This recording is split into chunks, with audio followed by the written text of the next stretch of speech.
58 nach Hanau Hauptbahnhof über Frankfurt am Main Süd. Abfahrt 10:30 Uhr, heute von Gleis 5. Ich wiederhole. RB 58 nach Hanau Hauptbahnhof über Frankfurt am Main Süd.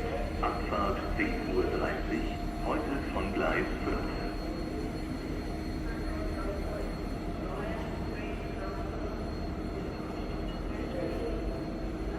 Information on RB 58 to Hanau Hauptbahnhof via Frankfurt am Main Süd.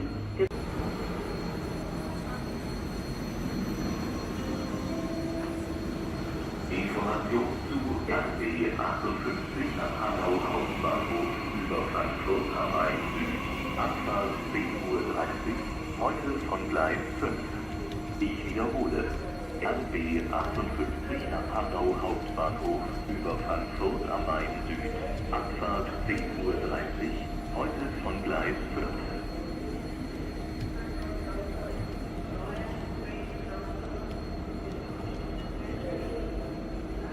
Information on RB 58 to Hanau Hauptbahnhof via Frankfurt am Main Süd.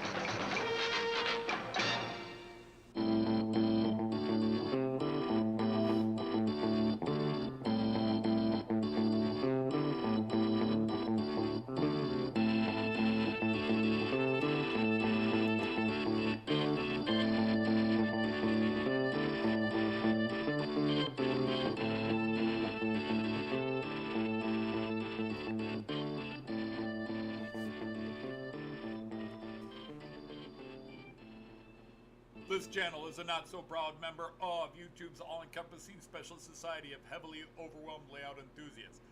Check any railway show, check any railway club, check any layout, check your own house. You'll find one of us somewhere. Warning, the content of this stream is not suitable for children under the age of 16. The topic, language, themes, attitude, and personality of the presenter is not appropriate for anyone, much less children under the age of 16. Topics discussed will not center on trains and will focus on anything except politics. It just happens trains are running. Any similarity between characters, situations, trains, and intelligent thoughts is strictly a coincidence. Any rebroadcast or transmission of the stream without the expressed written consent of Major League Baseball is strictly prohibited. Viewer discretion is advised. Remember the 3 rules for model train layouts and pretty much anything. It's your layout, do what you want as you want. Do not tell someone else what to do unless they ask you directly what they should do. Do not call out, mock, criticize, or insult another channel on your channel or anyone else's channel. Thank you for your cooperation. And see it, you'll love it, and it's all done in the best possible way. Hey everybody, it is Friday once again. How are you? Yes, the mic is on, or it better be on because I'm getting feedback from it. Hope you are all well.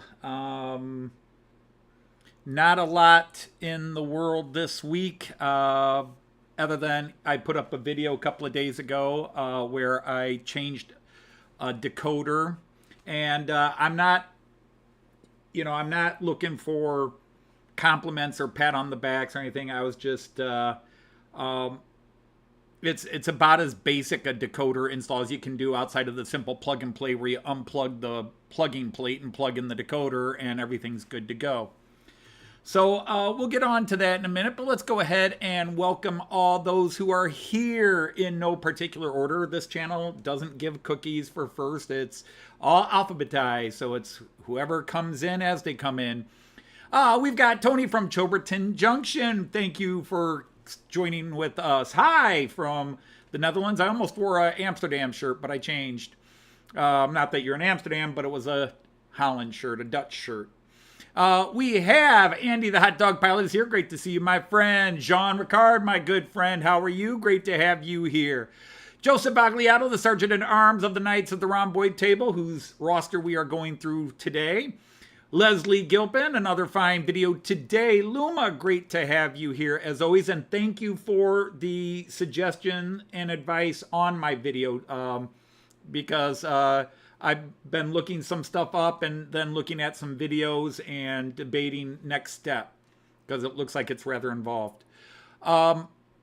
Anyhow, Andy, March West Junction, thank you for coming out. Cool video earlier today, I believe. Mick, who's put up some stuff today, a couple of things today. Nice to have you here. Dino Motorway Shed, and we'll be coming back to you in a minute, my good friend. Nice to have you.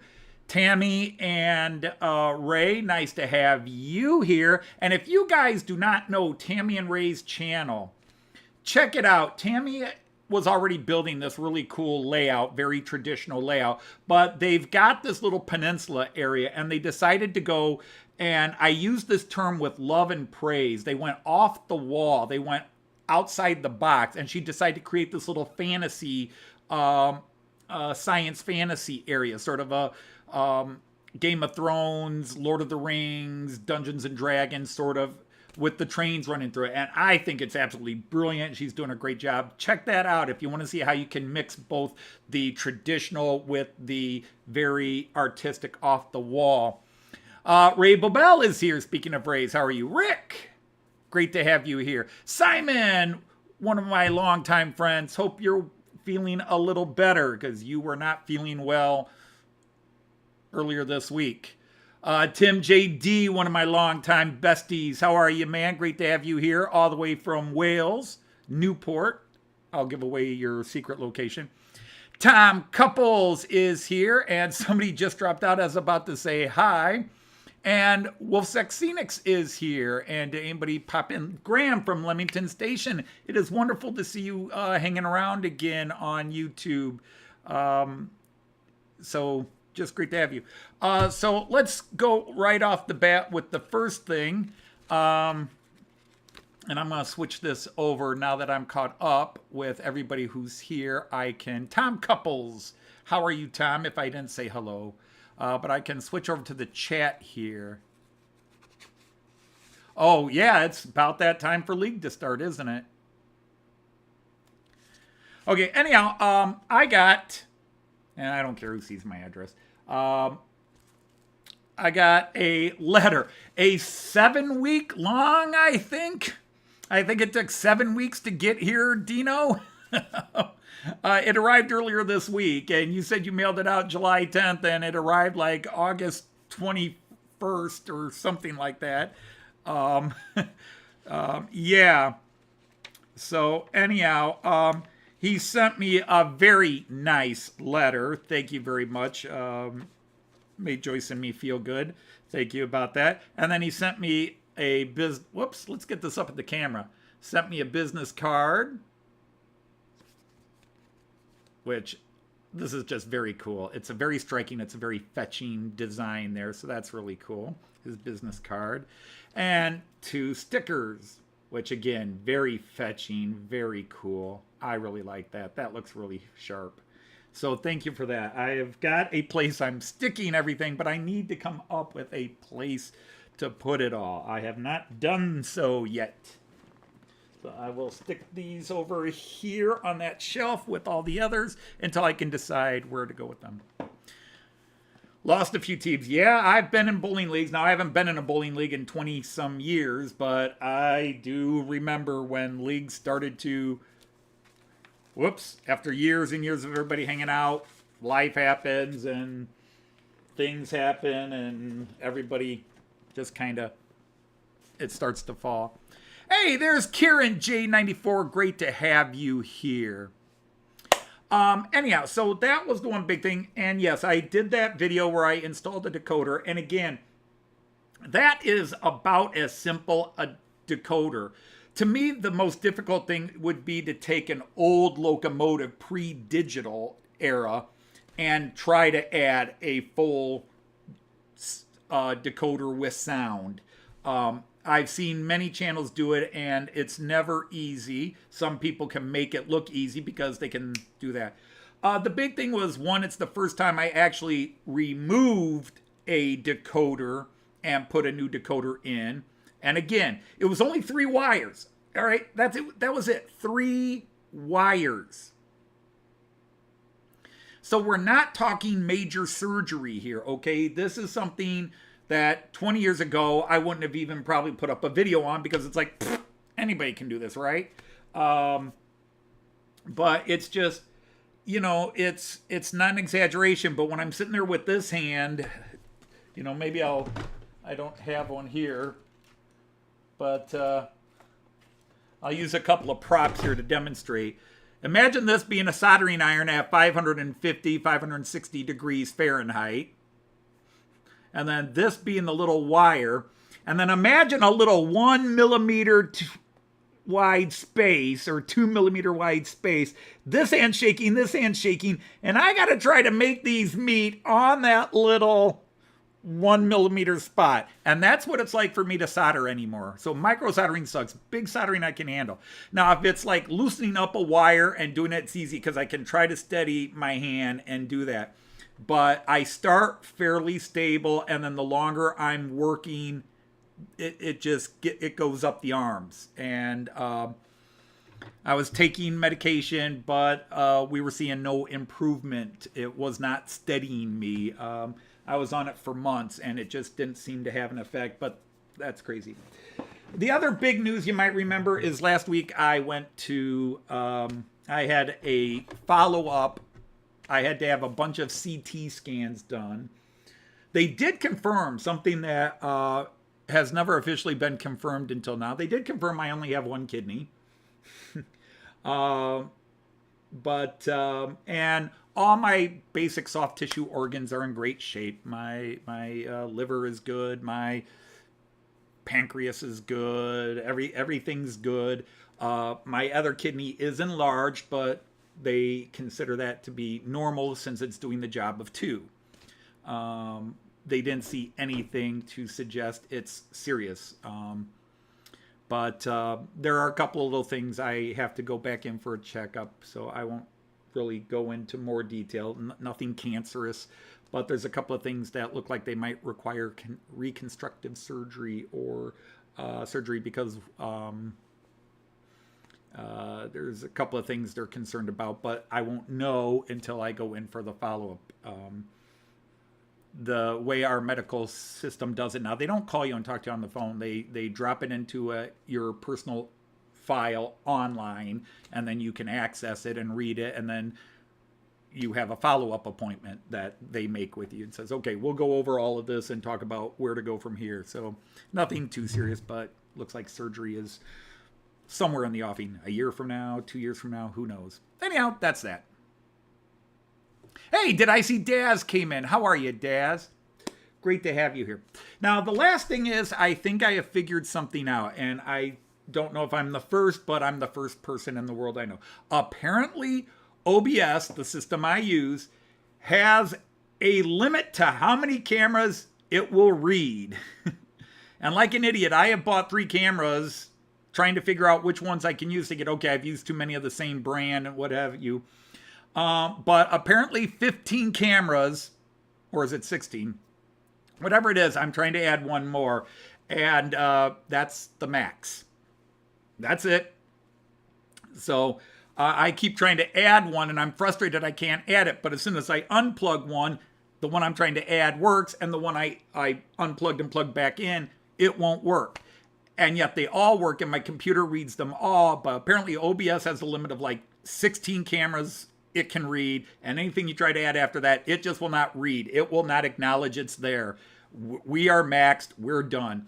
So I don't know if this is a worldwide discovery, but it's a discovery to me, because I've been trying to add a camera, and I bought another one, like, well, maybe it doesn't like this one because it's the 6th one of this name brand, and it's just getting confused. But no, it is definitely it saying you cannot add another camera, because the cameras I keep trying to add, it will add the minute I unplug another one out of OBS. So there's that. Hey, Dwight Curley's here. I've been thinking of that, Graham. It comes a point where do I really want to do that? But yeah, that's the one way to get around it. I'd have to monkey around with it a bit. But there it is. So anyhow, let's get into the show today and run some trains and then chat away with life. Today's theme is called Light. Today's theme is about light. All my cars light up. They have interior lighting on all of them. And I also have my GoPro. It's not out yet. I'm going to set it up in a little bit. And I'm going to turn all what lights I do have on my layout on. And we'll do a little bit of night shooting. But anyhow, today what we have running is returning from last week. We have a class 146.5 right in the front, the IC2 with the double-decker cars. I have an ICE3 which is running. And then I have a class 101 in red, a BR 101 in red, pulling the Munich-Nuremberg Express rake. Originally that was going to be my double-decker reds pulled by my 143, but my 143 was not doing well pulling up the hill, up the incline. So I changed it out. And then I still have the Metronom. And then I am running a steamer today. I thought just for the heck of it, I'd run one of my steamers. And since I haven't run this one in a while, I've got the blue Bavarian Rheingold with the class 18.4 steam locomotive. And then way in the back, I have a class 648, BR 648 DMU running. And Märklin just announced, sort of like a fall announcement, they just announced they're releasing it again or another version of it. And I'm going to look to see if it can be done in tandem. Hey, Raymond Legs is here and Trainman is here. So let's get these trains in motion, including the ones on the floor. I'll try not to forget those this time, since I'm remembering them now.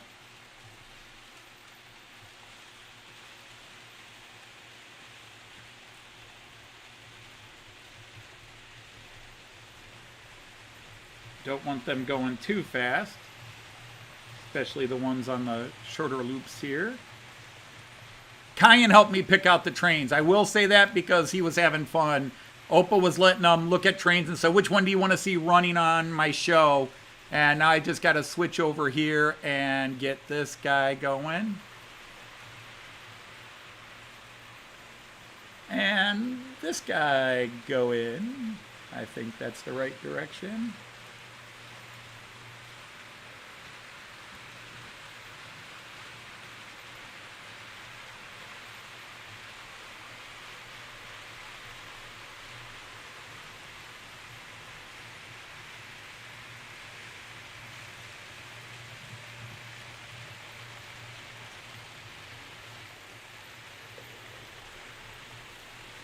All right, so I'm going to go to the multi-view real quick while I get the guys on the floor going.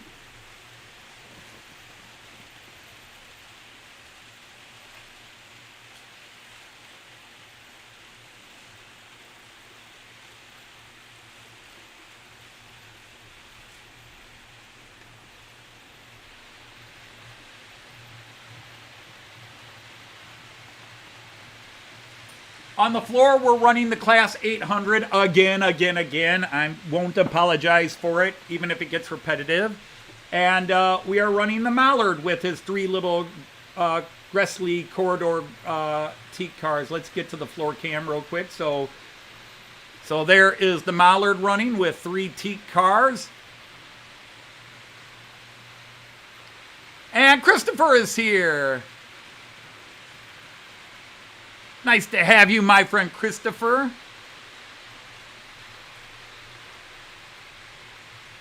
And if I didn't say hi to Dwight, hi Dwight and Raymond. I know I mentioned Raymond. Now, speaking of the Mallard here, which I'm going to immediately stop speaking of the Mallard and talk about a UK train. I have pre-ordered. Let's go back to multi-view so you can see these all in action. I have pre-ordered the Märklin Royal Scotsman. And a lot of us who are ordering it want to know what rake of cars. I think Steven wanted to know what rake of cars it pulled when it came over to the United States, if anybody knows that, or did it just run on its own. But what would be a traditional rake of cars? If you guys could post that in the chat, because Steven is watching. Give us an idea how many and what type of car. Even if you can post a link to a picture. But let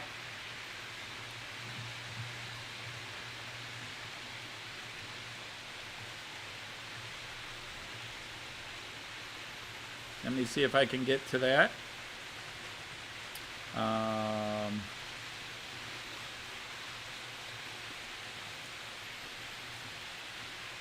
In 2016, that's a very specific years. Stephen wants to know in the year 2016, what did it pull? So, if you guys could answer that, catch it up. Hey, Efo is here. Hello, Efo. Welcome in. But the Royal Scotsman, what would have pulled in 2016? How many cars and what type of cars? Because Märklin has yet to announce that they're doing any matching cars with it, and I was hoping they might. But it might be they're going to see how well it's sold, but since it's sold out from what I understand, I would think that they would say, okay, some people might want some cars with this. And since the model, I'm pretty sure, is based on how it looked in 2016, I think they would do the cars from 2016. Hey, Raymond Anthony, great to have you here. So Leslie Gilpin says Gresley Teaks into the 50s, BR Mark 1s in the 50s and 60s. In 2016, each had their own. Warwick Road Andy, great to have you here. My Knights of the Rhomboid table, welcome in. So it could have been anything. All right. Well, if anybody happens to have access where they could post a link, post it in the chat, and then I'll post it in the comment section after this chat is over so that the people who are asking me can ask you. Because some of the people are like, hey, you talk to UK guys.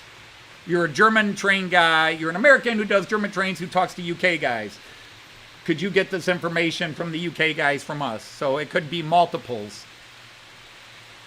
It was an excursion train. Hey, Märklin Steve is here. How are you? You got a Pola Art Nouveau house and Model Power cinema kit. Mark 1s in any colors. Would it still be Mark 1s? Just scored a BR212, the analog AC version. That's cool. I was just looking up how easy or difficult it would be to add a decoder to my rail bus that I got from Horst.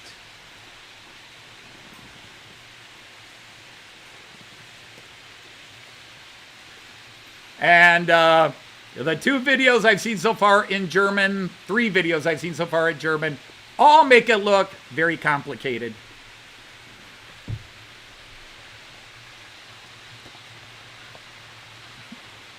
The one guy did it in a 30-minute video, and I don't know how much he cut out. The other guy was doing it mostly live on video, 38 minutes. Oh, yeah, Evil, that would be great if those are the ones. Because of all the cars, I mean, I like the Teaks.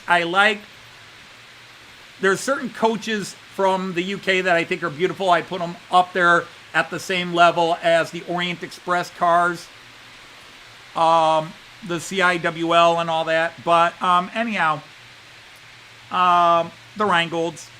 But anyhow, the one that really gets me, I love maroon. I mean, look at my Railjet, which basically is a reddish maroon color. I'm just drawn to that. And when I see those LMS colors, because I always associate it with LMS, I don't think maroon was only LMS, but whenever I see LMS maroon coaches, I'm just like, damn, those are pretty. All right, so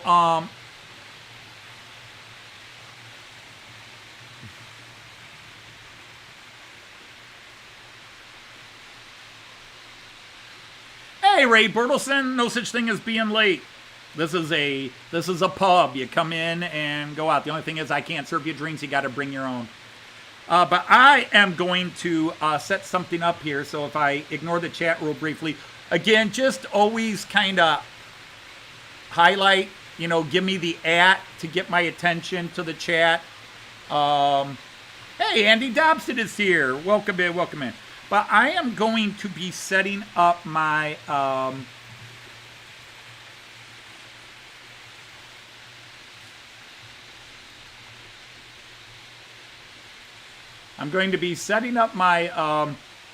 GoPro and then add it to my layout. So you got to just stick with me for a minute.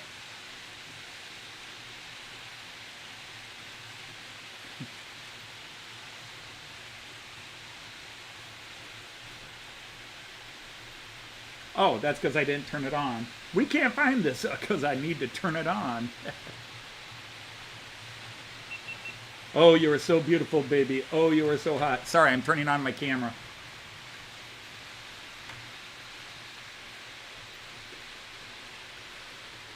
Bing! We have found your GoPro.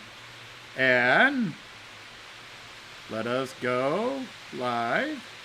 Heather. You remembered it. Good. Searching for networks. Come on.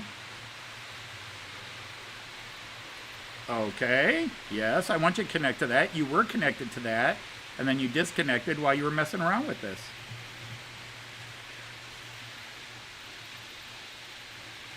Continue. Go live. And then I gotta do play, network, play.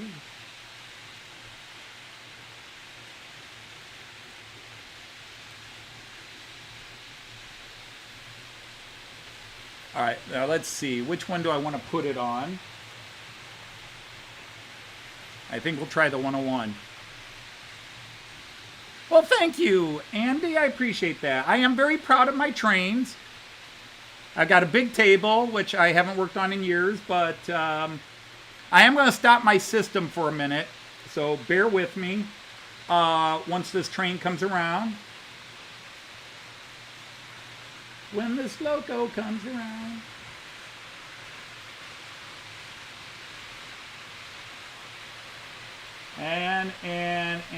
And get ready to stop. Okay, so I had to stop that for a second. I got to make sure this is going the right direction.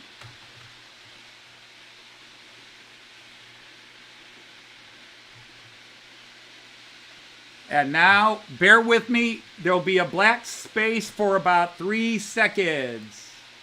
1, 2, 3.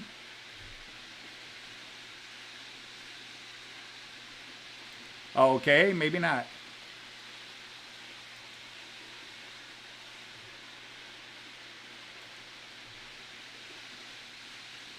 Bingo, there we go. Okay, it took a little bit longer. Anyhow, while it's there, I want to show you that people have been saying, what happened to all the guys you got for Christmas? They are on the layout.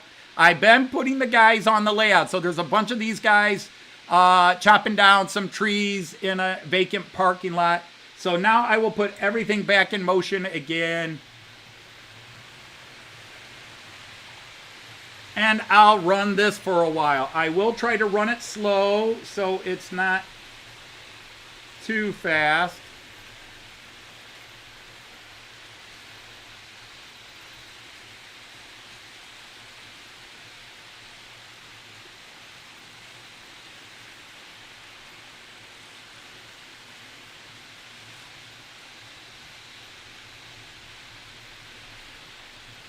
Yes, he does. Now that you mention it, EFO, he does have it. Hey, Randall's here. How are you, fellow knight of the Ron Boyd table?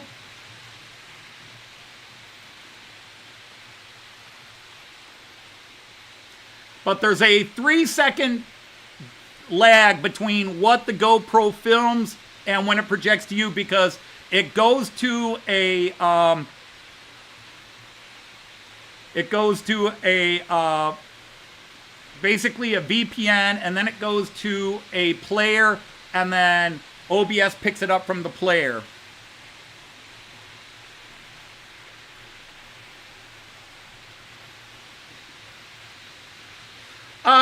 Yeah, I'm doing well. I wish I were doing better, but I'm doing well. There's too many other people with much worse situations than me in the world. So you can see when I'm running it really slow how it definitely lags. I've got some cobwebs on my light post there. I haven't cleaned over there in a while. I'm going to have to get the vacuum out.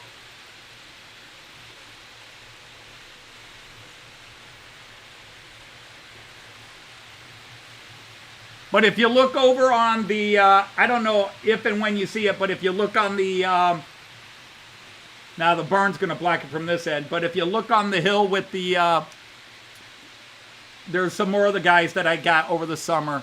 You might see them briefly there, just going around. You can't see them well enough. Okay, so there we go. Let's go back to the multi-view.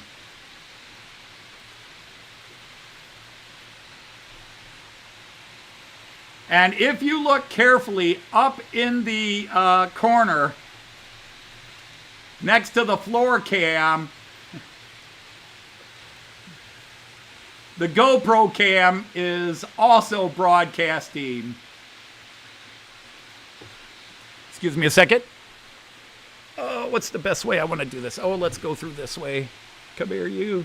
Doo, doo, doo, doo, doo. Yeah, a little better.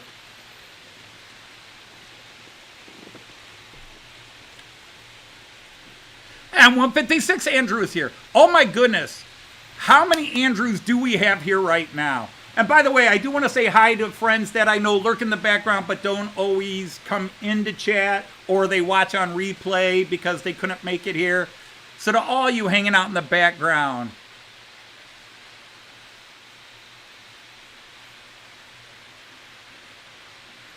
yeah, I'm sorry that happened, Daz. I know sorry does nothing, but I have been there.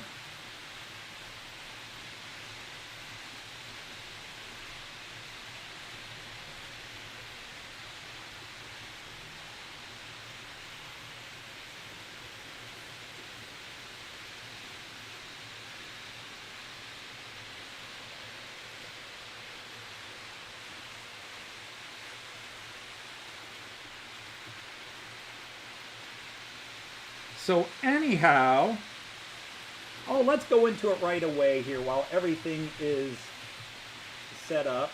That's on. And, oh, I need to put you up here. That's on. That's on. Huh, I must have those two out of order because they're blinking all of a sudden.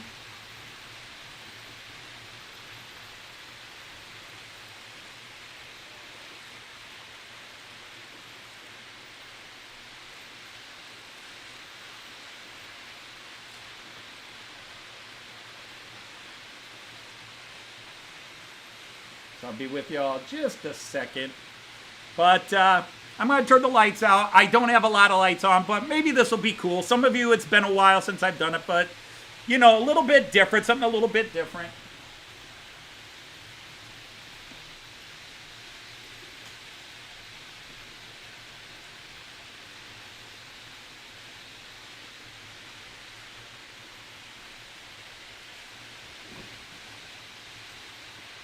Now, on the multi-view, it's probably a little hard to see, so I'll go through some of the bigger pictures.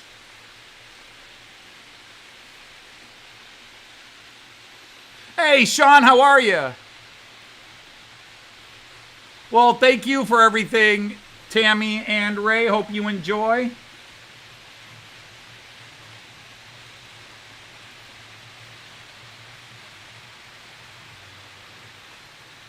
That's looking into Delmenhorst Station, the bus station and the train station. With a couple of trains coming in.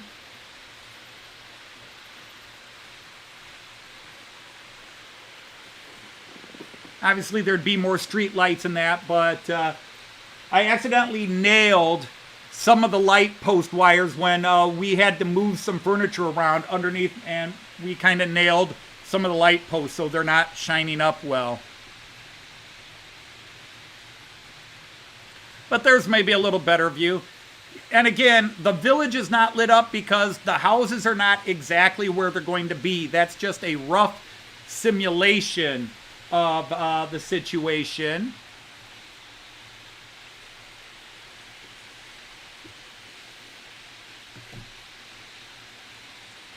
Oh, why are they blinking? I probably just need to put a little... Oh, 1, 2, 3 in a row. Okay. That's the same... No? Huh. All right.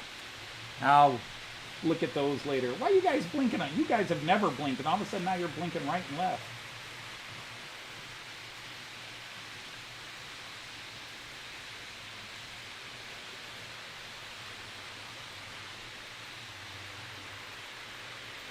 I think I got one of those cars out of order because they can blink if you get them out of order. And I know when I moved them a couple of weeks ago, I think I screwed up the order. No, I still have not set up the destination board's on, but it's not set up to run. You can see it lit up on the bus stop there.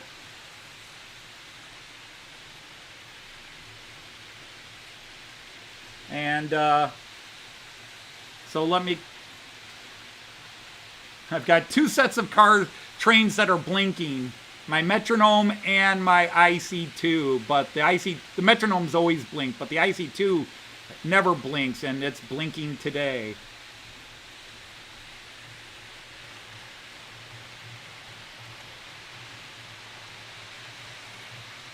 Well, if you think of it as a late night express, that's actually kind of cool picture there.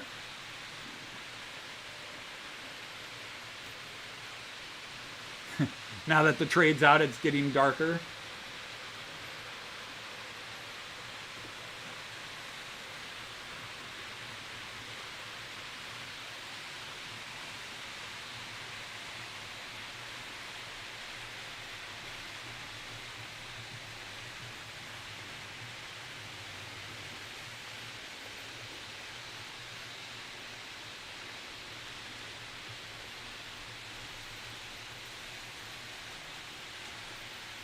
Those are bright, though. The ones on the IC2, they are bright.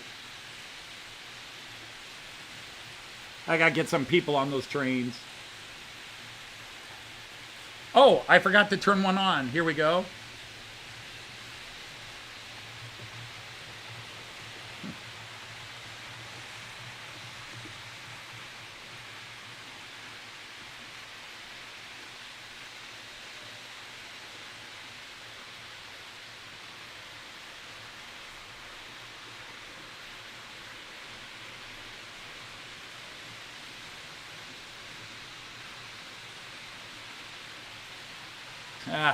Looks like a thunderstorm going on with all that blinking.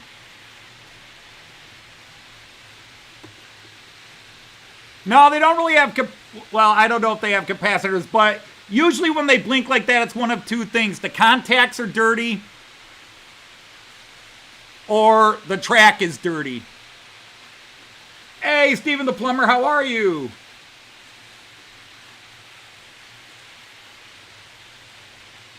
Wow, that camera is not going to pick up any light.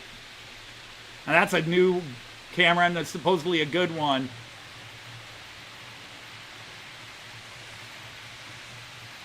But good timing there. We're getting everybody coming in. We're getting a meeting other than the Metronome blinking. And yes, both of them blinking.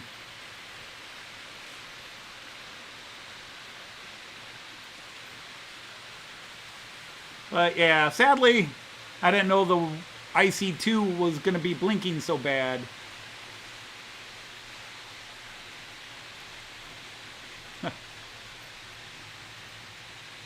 And this camera is an older camera. It is trying desperately hard to focus. Can I focus? I need something to focus on. Please, let me focus.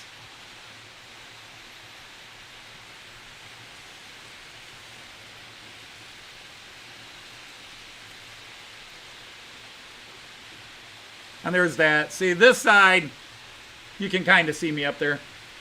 This side doesn't have as much lit up because there's just some lights on the one platform for each of these, and that's it. And again, none of this was ever meant to be permanent, but it's 2 to 3 years in, so it's permanent for now until I do change it out.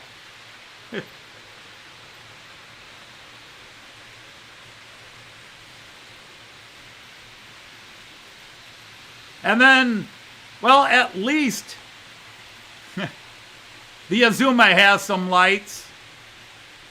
So there you go. The Azuma's got a little bit of lights on it.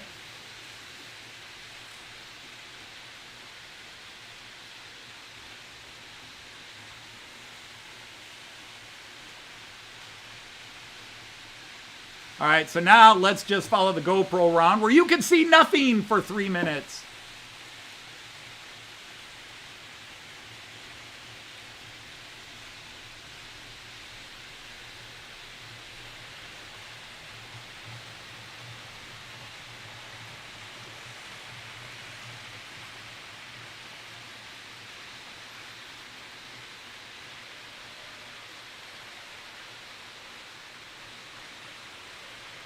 There you go. That's a cool view.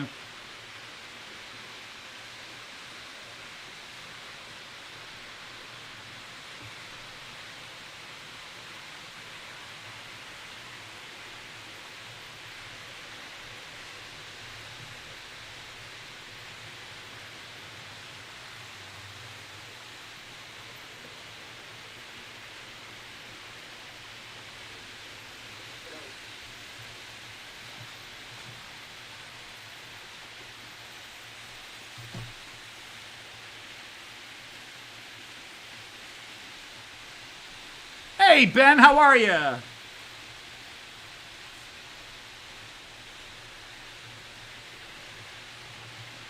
Not even sure where the GoPro is. All right, here it comes.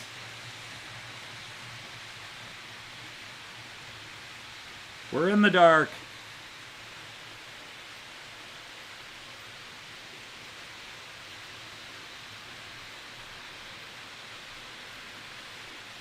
That's always a good shot.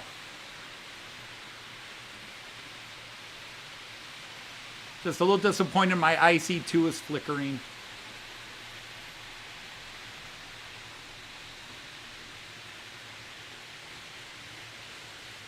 Of course, hi, they would add more detail. I just am not ready to install streetlights. We are nowhere near prepared for streetlights, but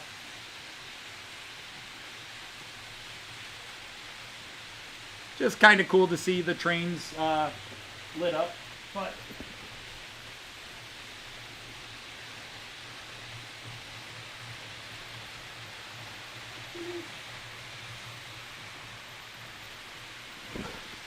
but there are no buildings positioned that are where they will be whenever I get around to building actual Dummenhorst.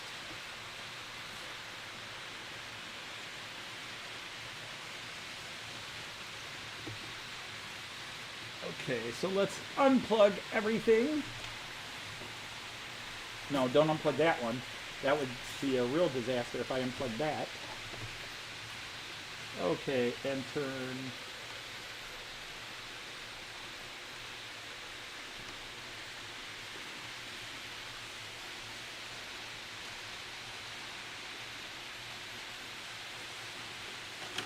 There we go.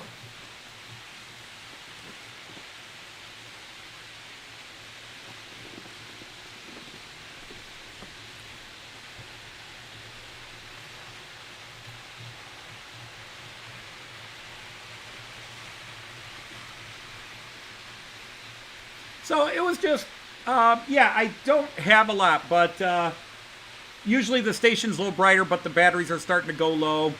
Because Cayenne, I'm not trying to blame Cayenne, but I did this once with Cayenne. I had the lights out and I turned all the lights out. I said, hey, Cayenne, check this out. So now he likes me to turn the lights out and run things. The last couple of times he's been here, he's enjoyed me turning the lights out and running the trains.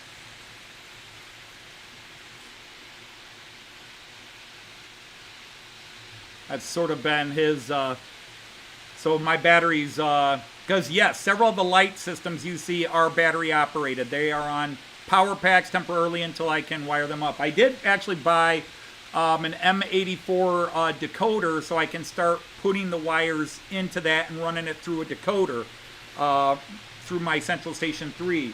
But I can't put street lights in until my streets are set up. So I'm a long ways from that. That 101 is not liking going up the hill, pushing that camera. So we'll do one more quick tour around, then I'll take the GoPro off.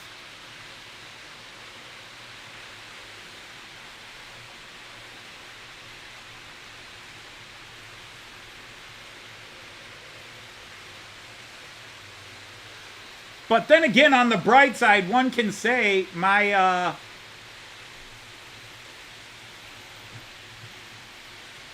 my layout probably looks better in the dark.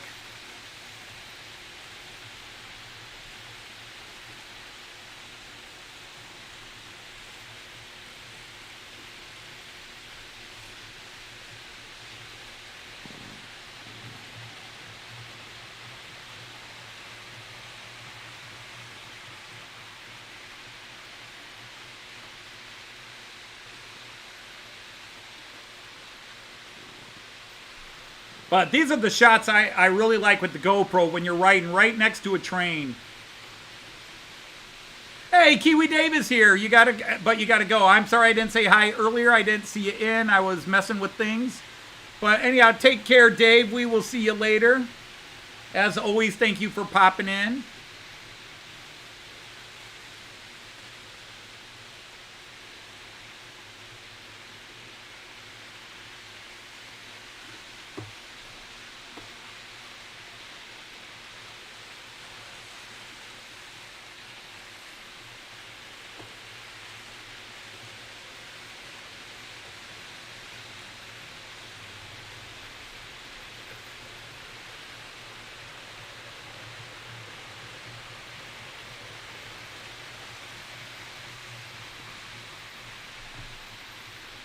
Okay, let's see if I can take this guy off.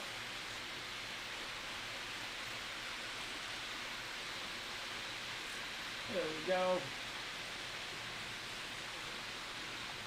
So,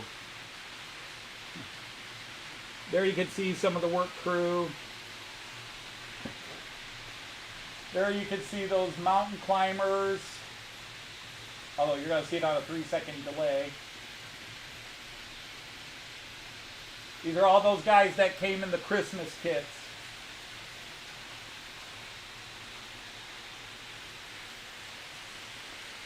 Some of the wildlife.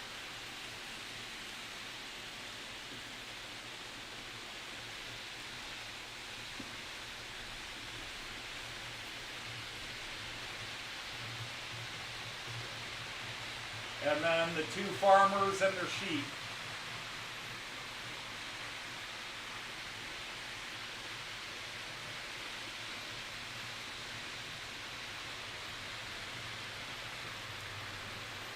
Okay, let's get out of that real quick so I can shut this off. All right, good job.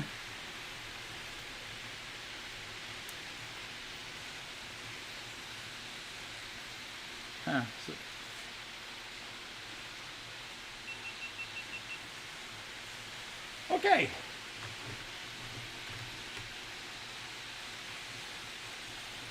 So that was a little bit of, hopefully, you know, just a little bit, something I don't do often, which is the GoPro around the layout. And then also trying to highlight some things in the dark. Again, there's not a lot lit up, but it's just something different.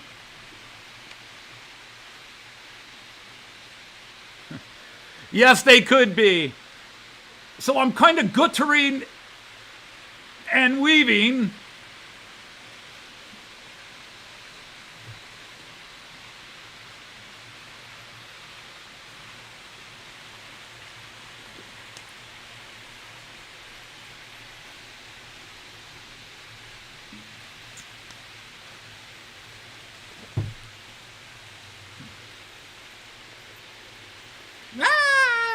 and they all go sliding down the road.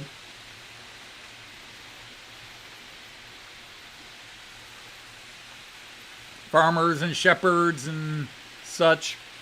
But there it is.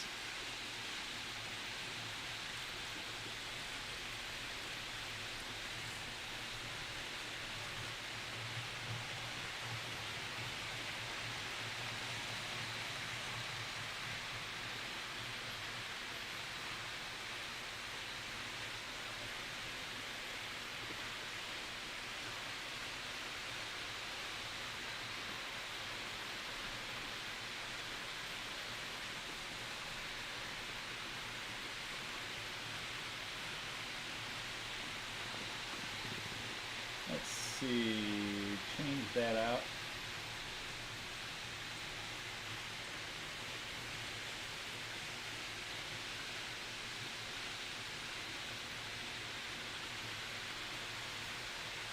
Okay, that should be okay. Well, hi, Rick and Pauline. How are you? Oh, that reminds me. Rick, you answered my question and I didn't read it yet. I'll have to do that offline. But yeah, I had a couple of questions for you there. I saw the one. Yes, Tim JD, my title is a Beatle lyric.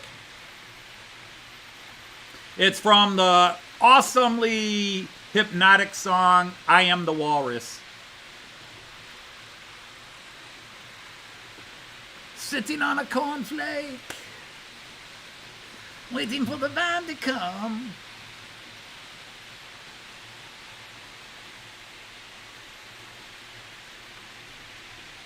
Well, I hope that's a good few days off work and not a bad.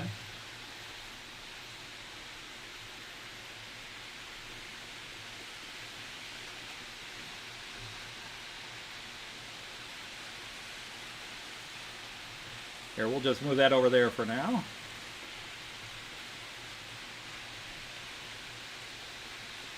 Cuckoo-ca-choo. Cuckoo-ca-choo, Mrs. Robertson. Boy, you been a naughty girl, you let your knickers down.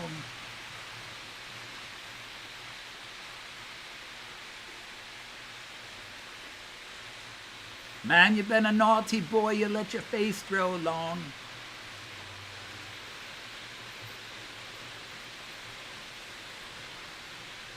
Now, just because nobody but me, I shouldn't say nobody, but very few people, if any in here would care, I'm going to tell you this story. The song I Am the Walrus is actually a combination. It's a reply. It's John Lennon, who loved Lewis Carroll. You know, Alice in Wonderland and The Walrus and the Carpenter and all that. He loved Lewis Carroll. He loved wordplay. So many times people accused him of doing drug-related songs, and most of his drug-related songs were like Dr. Robert and Day Tripper, you know, and the ones everybody accuses of being drug songs, like I Am the Walrus and Lucy in the Sky with Diamonds, had nothing to do, and it was more just his love of Lewis Carroll trying to do it. And of course, John Lennon by 1967 was constantly being accused of putting hidden meanings in his lyrics, like Lucy in the Sky with Diamonds, LSD. Well, it's LSD if you skip the W and everything else in there.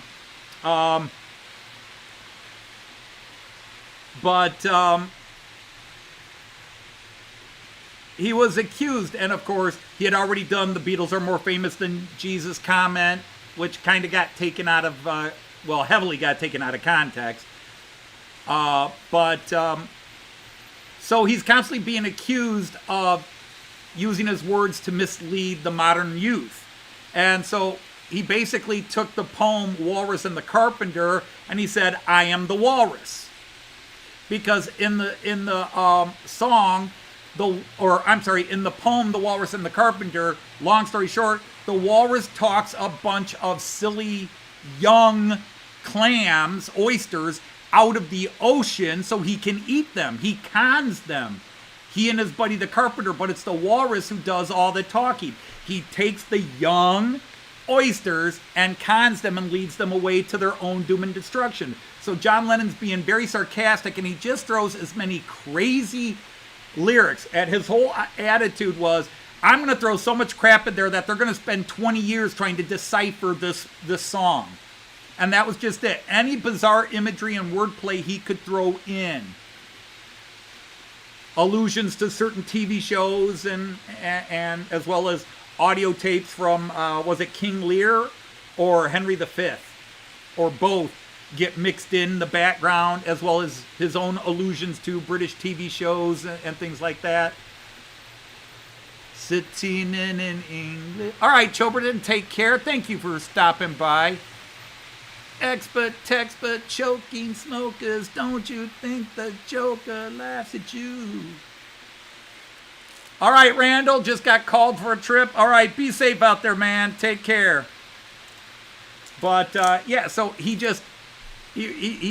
taken the poem, The Walrus and the Carpenter, and said, fine, everybody's accusing me of it, so I'm going to do it just to mess with your heads. I am the walrus.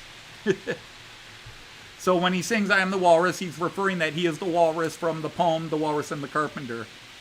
So I don't know if anybody needs to know that, but if you ever get on Jeopardy or any other quiz show and it comes up and you win and you didn't know it before I told you this, remember where you got it from.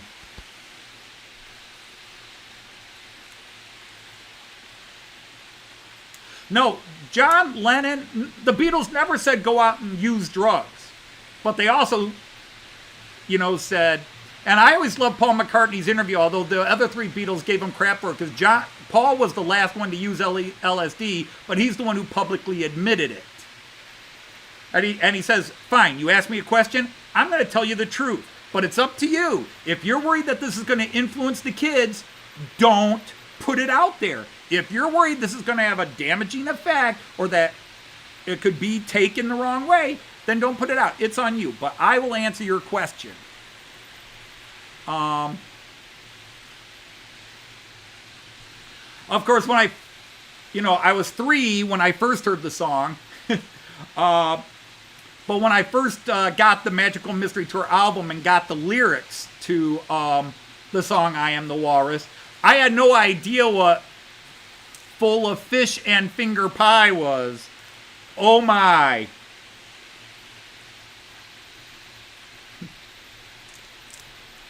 Actually, that's not from I Am the Walrus. That's from Penny Lane. So when I got the Sgt. Pepper's album, what is fish and finger pie? Oh, it's British food. Oh, no, it isn't. But yeah, John Lennon, Semolina Pilcher, climbing up the Eiffel Tower.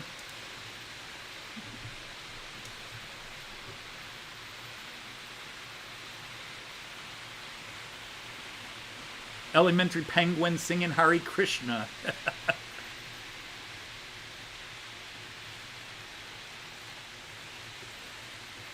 The Beatles and Elvis didn't start sex, drugs, and rock and roll.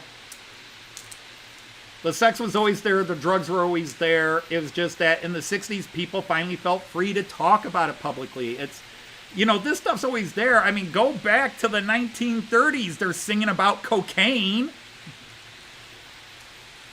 Heck, in the Victorian era, cocaine you could go buy at the chemist and for all your ailments.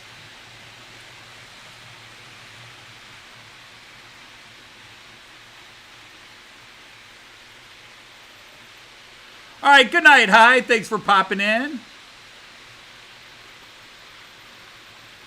Oh, that's awesome, Chris. Hey,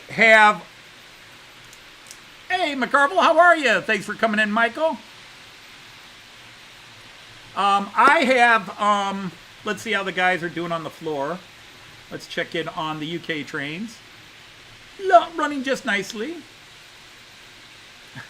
I need to get these off of there now. Step aside, please. Thank you. I had all the American versions of the albums, including the Baby Butcher, the Yesterday and Today, and I lost half of them in a flood. And I still haven't replaced them. I've got the vinyls, and I've got sadly, my cover was totally destroyed.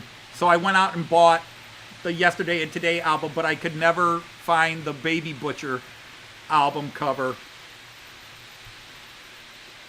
Again. And then I bought all the British vinyl because when I was about 13, 14, I met a young person from the UK who was visiting the United States with her family in Canada, but they came up to northern Michigan where we were staying. And her name was Rhonda. And Rhonda explained to me that the American albums were wrong. And I was like, what? She says, the Beatle albums are very different. Really? She says, not until Sgt. Pepper's are the albums the same. And even then, Magical Mystery Tour isn't an album in the UK. And I was like, tell me more. So then I had to acquire all the British LPs, but they're clearly much later releases. I have 3 albums that are original releases. I have the Beatles' second album, which is first issue. I have Meet the Beatles, the American first album, which is second run, so it was printed in 64, but it was the second running of the print. And then I have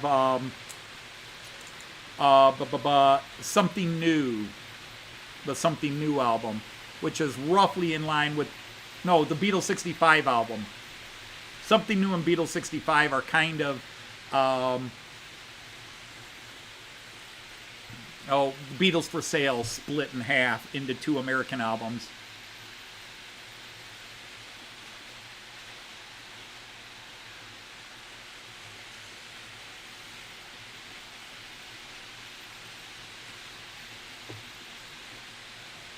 Oh, no, I'm sorry. I missed that, Rick. You hinted it at it in email, but I didn't see you post it here. Well, Rick, I'm sorry. See, if I talk about my little health concerns, there's somebody who's in much more need of sympathy than me.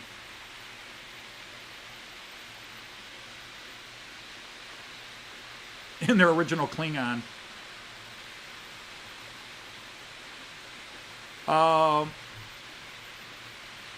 So, oh my. I mean, they...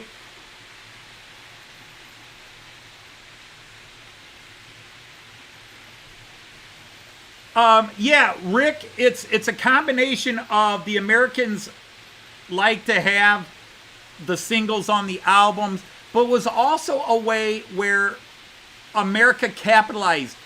You know, the Americans did not know if these British groups would be one-hit wonders. So the idea was take their albums and chop them into multiple albums. So every 2 Beatle albums was 3 American albums.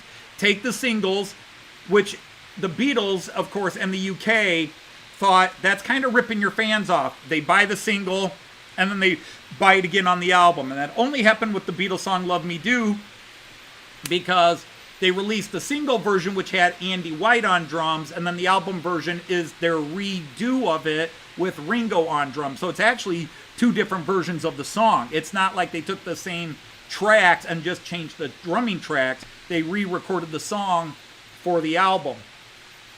So they did the single, which was Andy White, because they had fired Pete Best from the band, and Ringo had joined, but George Martin's like, I don't know this guy, and we're ready to record. I've already hired a session drummer. He's going to do the single. And then when the Beatles came back to do the album, Ringo had pretty much let it be known he's playing the drums or screw this.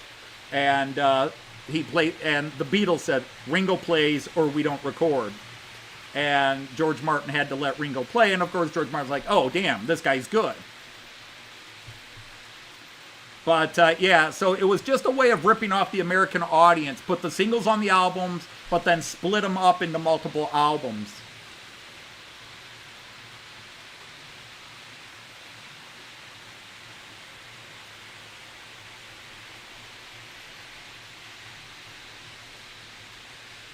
The uncut version of Blazing Saddles. Yeah, I have seen the full version. To be honest, there's a couple of scenes that are great. They're in there. There's also a couple of scenes that the movie is better without them. It just flows better. Certain jokes work better. Well, hello, my lord. How are you, Lord Allen? Hope all is well in the Lavy.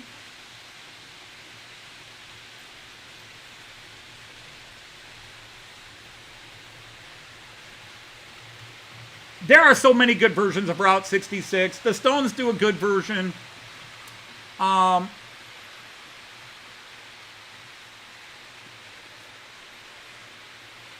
But I don't know. There's a couple of versions I definitely would put ahead of the Stones, but everybody's got their taste. You know, music and food are subjective. Everybody's got their taste of what works for them.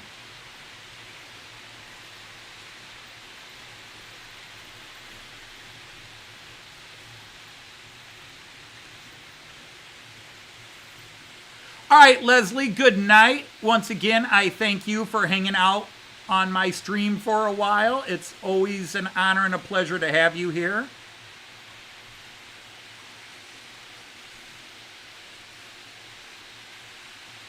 Wave to us when you go to Chicago in October. End of September, you're going past. We've got so many things happening through September. I can't schedule a date, and Joyce just scheduled something like on September 13th. But yeah, Joyce would be gung-ho to go to the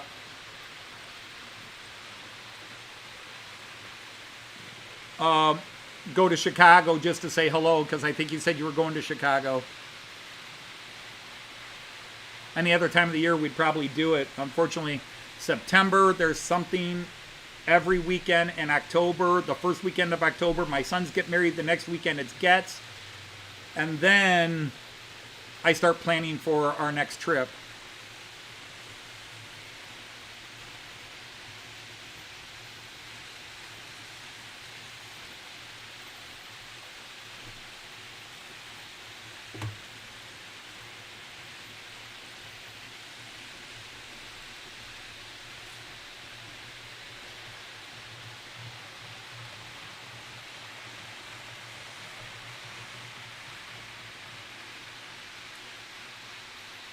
Yeah, the thing is, for me, there's really one local train show. After that, everything's an hour and a half more away. There's a couple in Findlay, and then there's a couple of shows in Michigan I just stopped going to because there's nothing there. The Toledo one has actually has been nice, and I've live streamed from it the last 2 years, and I'll do it again next March. And then I enjoyed going to the Berea train show where I met Rick and then Dave from Crooked River. It was great to meet up with those guys. Hello, Simon. We're all well. You missed me running everything in the dark with my station lights on and all my train lights on, and I had the GoPro going for a bit. Not that there's a lot to see, but I just like to do it for a change of pace.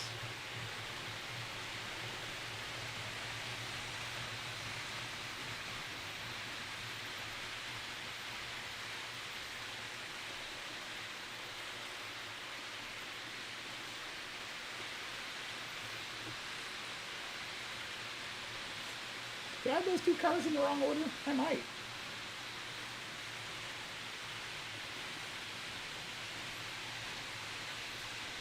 Hey, did I see Roger's here? Howdy, Roger. Great to have you here. Well, we're going to wish you the best of luck there, Michael. The Denver Narrow Gauge Convention. But they're a steamer for those of you who like steamers, and it's a very beautiful steamer.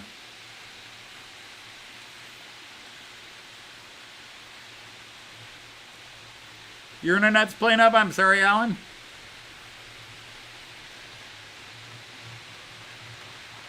I forgot to make sure my internet was working properly, but it was, so...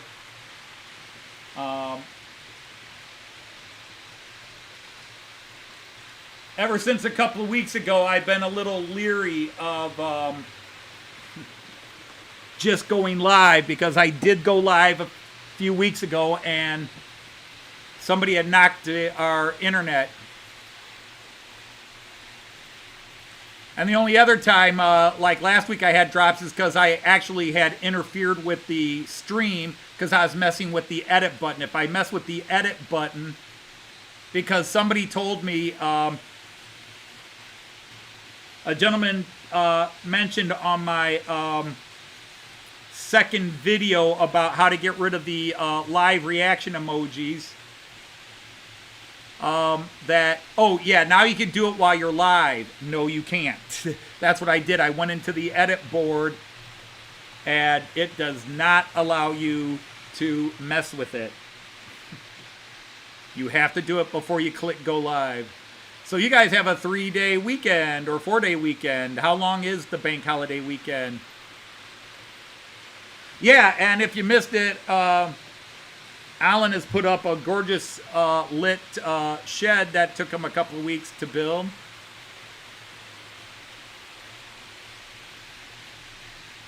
No more heart.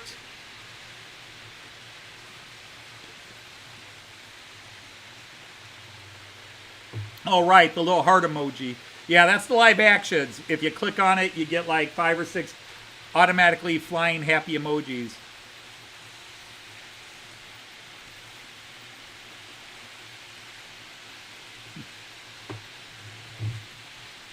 Are you saying somebody has a screw loose, Alan?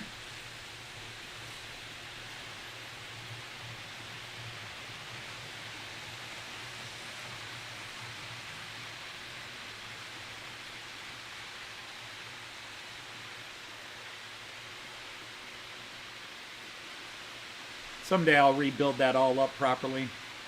It's actually going to have a roof over it.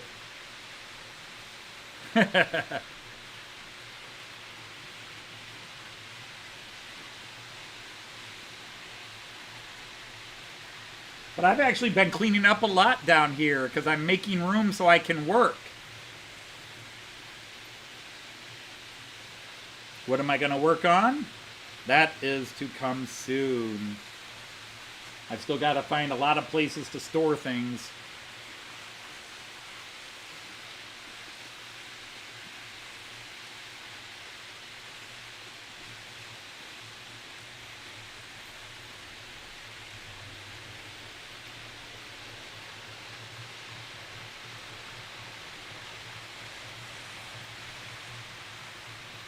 An ICE and an IC passing each other.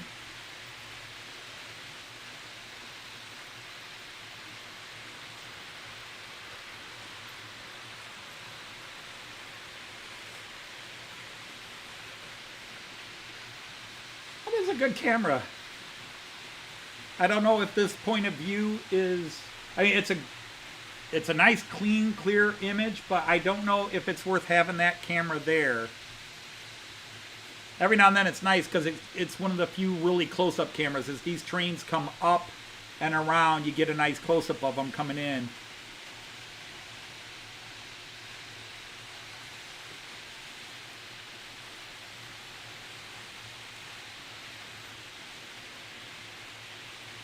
I don't think there's any truly nice angle. There's just ones that give you better views of the trains.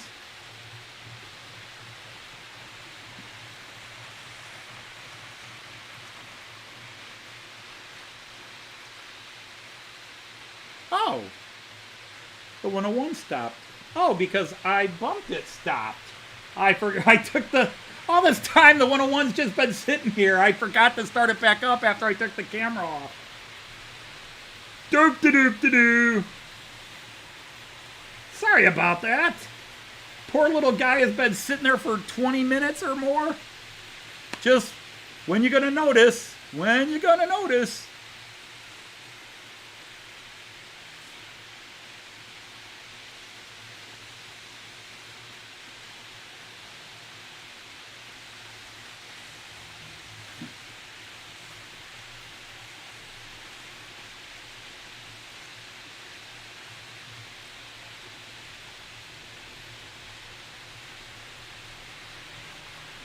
I had to go to that camera, and I looked at that camera twice and didn't even notice it was just sitting there.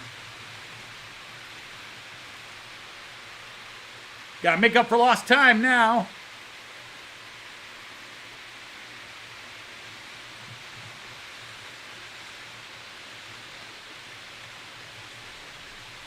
Volmer has priced a $47 bus Bahnhof up to $600 and now down to $400.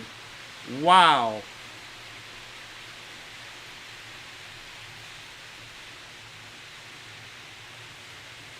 What drugs are they on?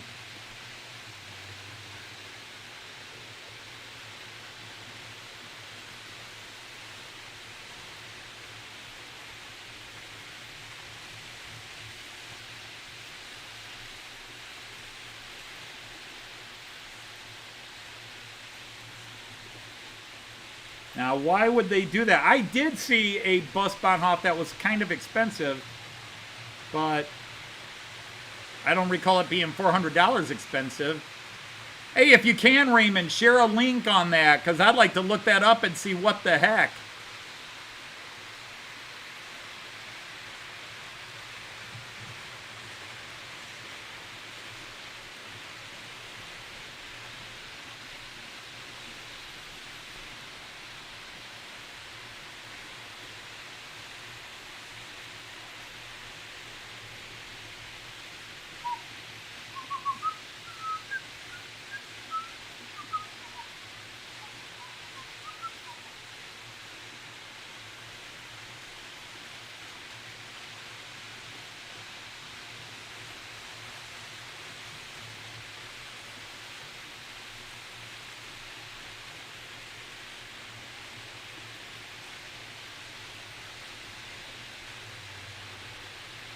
Uh-oh, they are referencing UK shows I don't know.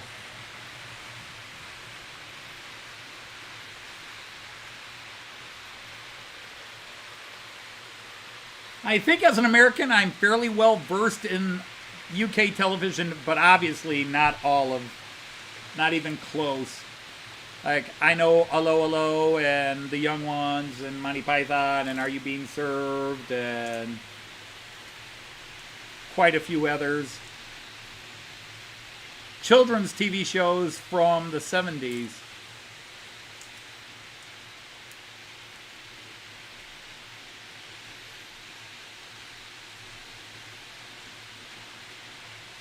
Long before CGI. Oh yeah, hey.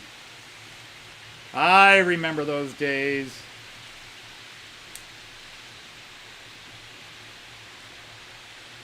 But you know, it's a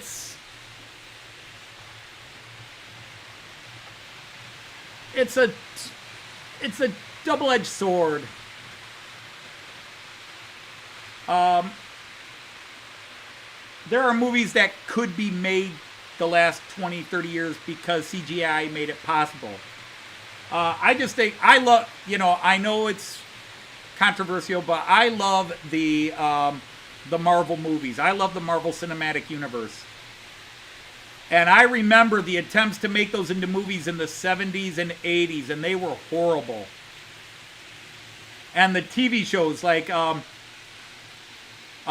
Wonder Woman TV show. Now, if anybody's of an age and knows the Linda Carter Wonder Woman TV show, all right, that show was never going to win any awards for its acting. We all watched that show because of Linda Carter in the Wonder Woman outfit. Linda Carter was one of the most beautiful women ever on American TV. But, and I have all those shows on Blu-ray as well as on digital download. I have the entire Wonder Woman series. But they are so hard to watch just for the little good bits because the acting is so bad. It was so bad. The Spider-Man TV show of the 70s wasn't awful. Incredible Hulk actually had great acting, but again, it suffered a bit because of the acting, or not the acting, the effects at the time. The guy in the suit was clearly a painted green guy, and if you watch the show real close, you'll notice that the Incredible Hulk is always wearing sandals. He's always got these little foot shoes on. Because Lou Ferrigno was not going to run barefoot through the cement streets of, the concrete streets of New York.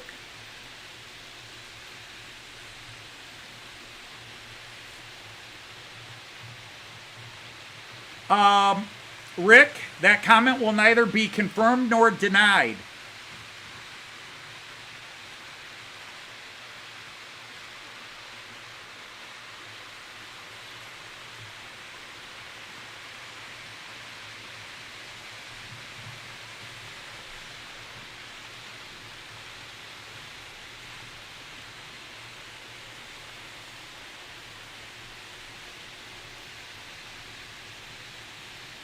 It depends. I did go outside and play a lot, but I also hid in my house a lot, both from my parents and from the thugs in my neighborhood.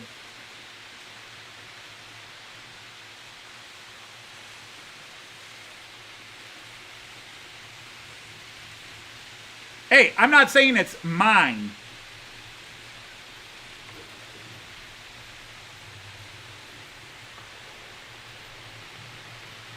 But I do have Wonder Woman action figures. I also have Batman action figures and Captain America and that because I was a big action figure collector.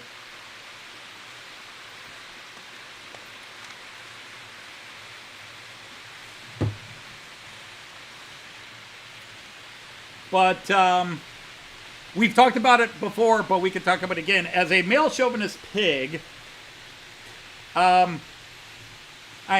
everybody has their favorite. I love brunettes. Some people like blondes. My dad loved redheads, and my mom was a redhead. My dad loved redheads. To me, the most beautiful woman potentially ever that I've ever seen, Sophia Loren. I just think Sophia Loren is just absolutely drop dead beautiful. Raquel Welch can be thrown in there. Some people like Audrey Hepburn. She was very pretty. Definitely beautiful. But Sophia Loren was everything my hormonal self would want in a woman.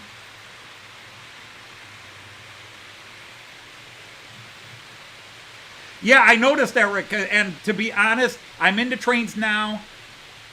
This sounds weird, Rick, and I hope you don't take it the wrong way, but I would love to go to a train show with you, but our wives would shoot us both. And I know as much as Pauline and Joyce support us in our insanity, although I think Pauline is more into trains, as you know, very much into trains. Joyce is happy to go along and be a part of the team. But yeah, we would walk in and we might not get past the first 3 tables because I'd be looking at all this and you'd be looking at all that, and then I'd be asking you about what you're looking at and you might be asking me about what I'm looking at because I'd be going in talking all the toys and all this stuff because even though I don't collect toys anymore, I'm still... I still have that toy collector desire in me. I see things. I still buy Marvel Universe action figures, the 6-inch guys. I still have those. But I have buckets under my train table of action figures.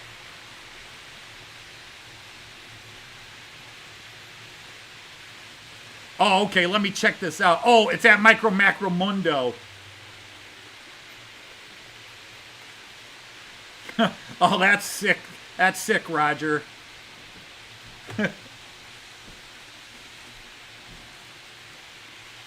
Oh, yeah, that one. That is the one I was thinking of, Raymond. But it's Keebri. Oh, yeah, I know Keebri and Bulmer, same thing. Yeah, I saw that, and I can't believe the price they want it. My thing is, I saw it at Lipa, and I think it's like 300 euros or something like that.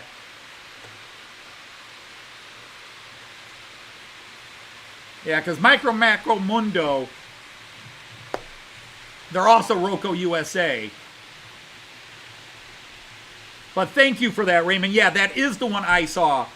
You mentioned $400 marked down from $600, and yeah, that's the one I saw, but I think I saw it for 250, 300 euros.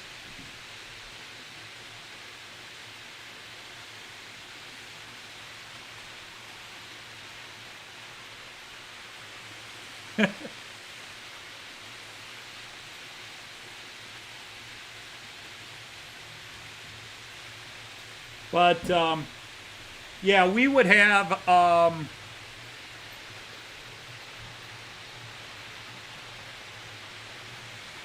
you know, we could sit here go for years and, you know, we need more women.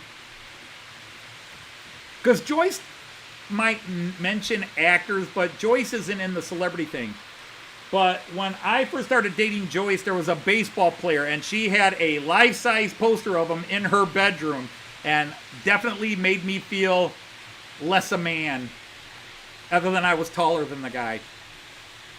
But she was in love, and see, most of you guys are UK, you wouldn't know this, but in the early to mid-1980s, the Detroit Tigers American baseball team had a catcher named Lance Parrish. And Joyce loved Lance Parrish.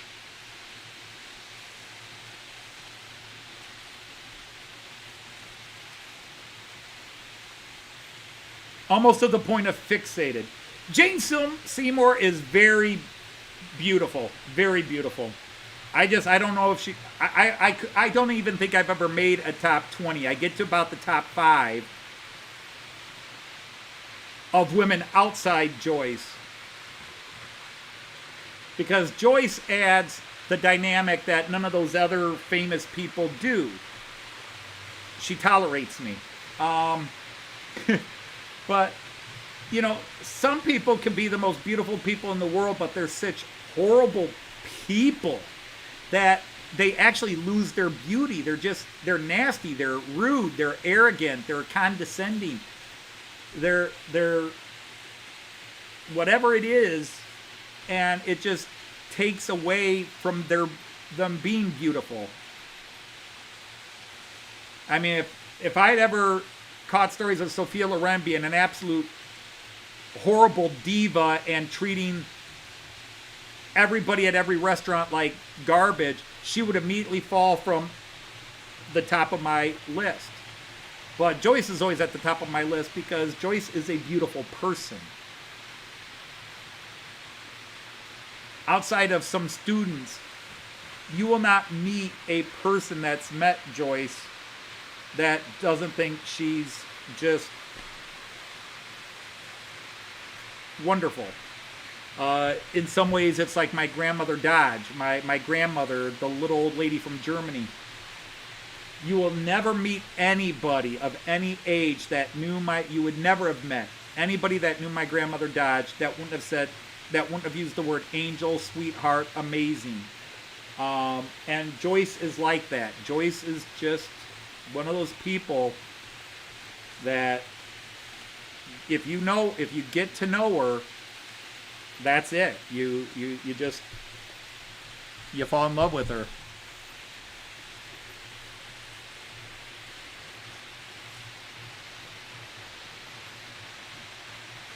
These comments need pictures. Haley Mills was cute, but I've always... Blondes are a distant second. If there was a top 100 list, it would be all brunettes. I like brunettes. Blondes, probably because so many in my family were blondes. Because I was blonde-haired, blue-eyed. I was the prototype German as a kid, and then my hair darkened right before it fell out. It was like watching it age. It started blonde, and then in my 30s it went brown to dark brown, and then it fell out. Oh, there's one, Monica Bellucci. Oh man, she's up near the height of my list. Hey, Sean's back. Who we're going on about? You kids. Monica Bellucci. God, what would most people know her at? And she was in The Matrix, the second Matrix. She played the girlfriend of... she wore that tight white vinyl dress.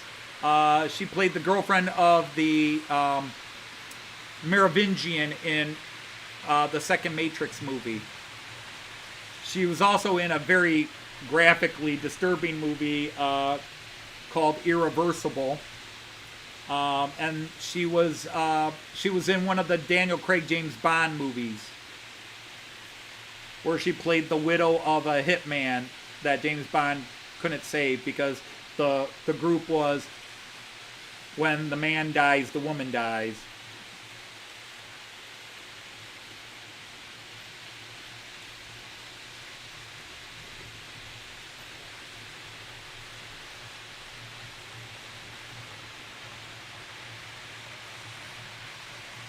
You started growing gray early, Sean? Now, there was a guy in my graduating class that was clearly bald at age, I mean, he hadn't lost everything, but it was very, very thin. By the time we left high school at 18, he was very, very thin. You could see the patches growing. But I grew up knowing I was going to be bald. My dad was bald. My uncle was mostly bald. My grandfather was bald. His brothers were all bald. It was a no-brainer. It was going to happen. Now, Barbara Eden is a blonde I make an exception for. I Dream of Jeannie was an amazing show.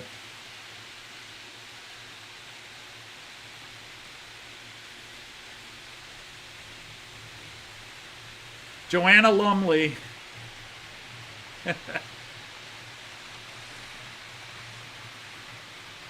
She was in New Avengers long before she did Ab Fab. She was in the New Avengers. You're lucky, Raymond. No, I didn't go gray. I didn't go gray until my mid-late 40s. But I lost my hair. My bald spot really became noticeable in my mid-30s. And then by 40, I was not as bald as you see me now, but bald enough. I definitely lost more. And of course, the hair going gray just makes it. But I got used to me. I had my hair when I needed it, as I always say. But the thing is, Joyce actually likes bald guys. And she doesn't just say that for me.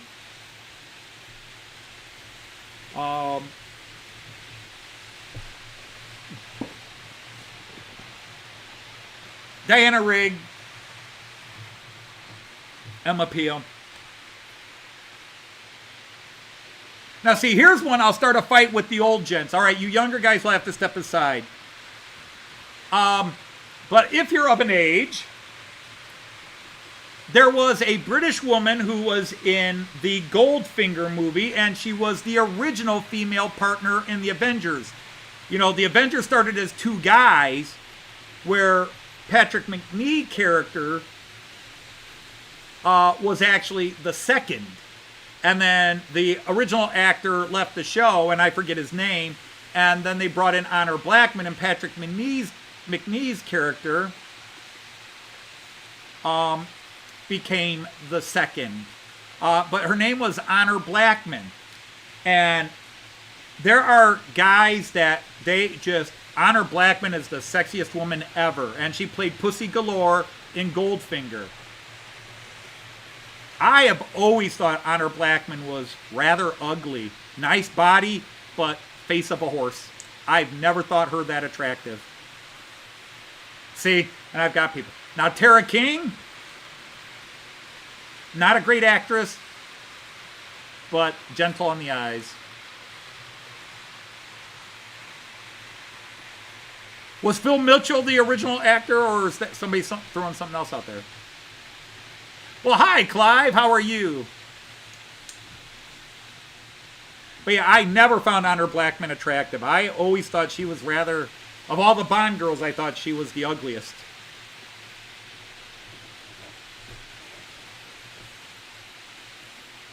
Clive! I was waiting to see if my... Faye Dunaway's another one. She's not ugly, but I don't find her that attractive.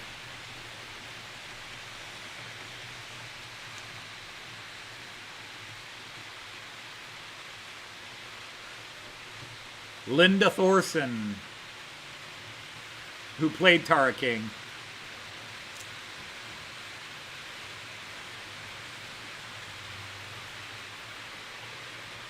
Well, I try to give everybody a shout out.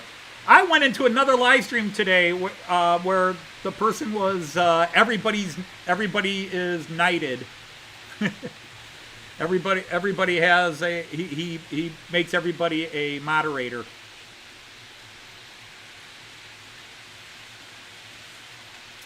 I asked, I said, when did you start doing this? He says, oh, somebody told me that there's a couple of channels that do it and I should do it too. I was like, I'm a trendsetter. Oh, Sophie Marceau.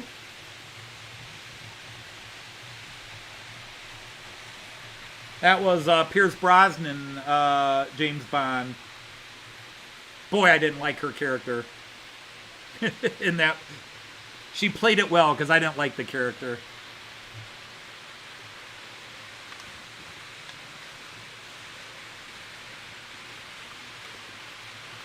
Running trains and talking women we all had things for.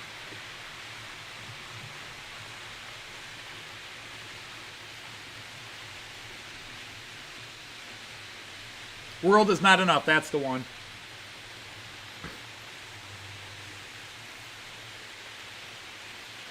I am one of those people. I love Daniel Craig as James Bond, even if he didn't have the dark hair. I thought he made one of the best James Bond. And I think Sean Connery's a bit overrated. But, I mean, Sean Connery is a great Bond, but some of the movies he made were stinkers, too. Roger Moore probably made some of the worst.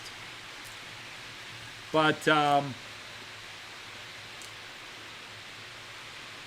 I really like Daniel Craig, and the first 3-4 movies he did were great, but I'm still mad that they killed him off. I'm still mad they killed him off.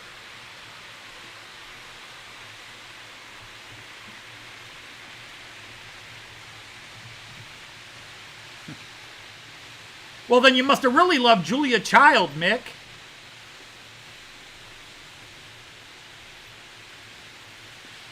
And my favorite, one of my favorite James Bonds was always, first of all, for years I would have said my favorite James Bond was Live and Let Die. It was the perfect blend of action, comedy, and that before they really started getting crazy with Roger Moore. But other than Miss Goodnight in Man with the Golden Gun, I think Man with the Golden Gun is a very underrated James Bond film. I think it's one of the best. If they would just take out how they made, oh crap, brain fart. All the actors who played Holly Goodnight. God, that's gonna drive me crazy.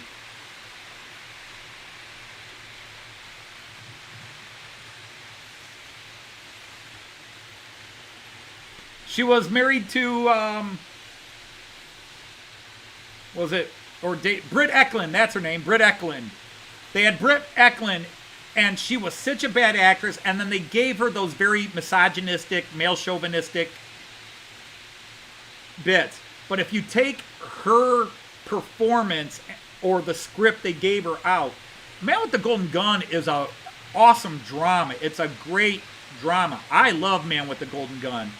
And it's one of the ones that gets panned the most. On Her Majesty's Secret Service I like it a lot. I think Telly Savalas was a weak Blofeld. But it's a great movie. I think George Lazenby, he takes a lot of crap. But, it was... the stories came out later how hard he was to work on the set with, but a lot of that was, he was, it's like he's James Bond and he's making 1/3 the money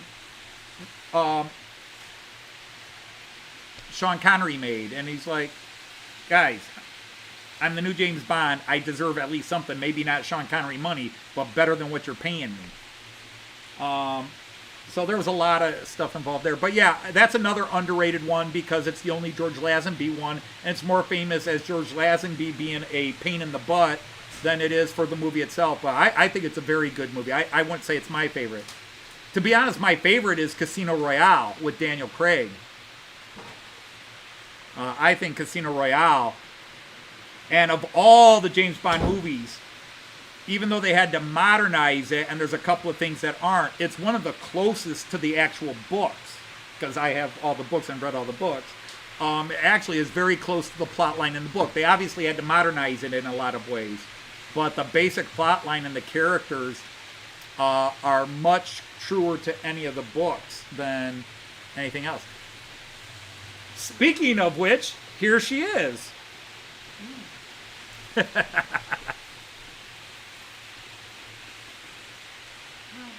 Okay, I have sorted something out here, but let's get you on camera. Where is the Joyce cam?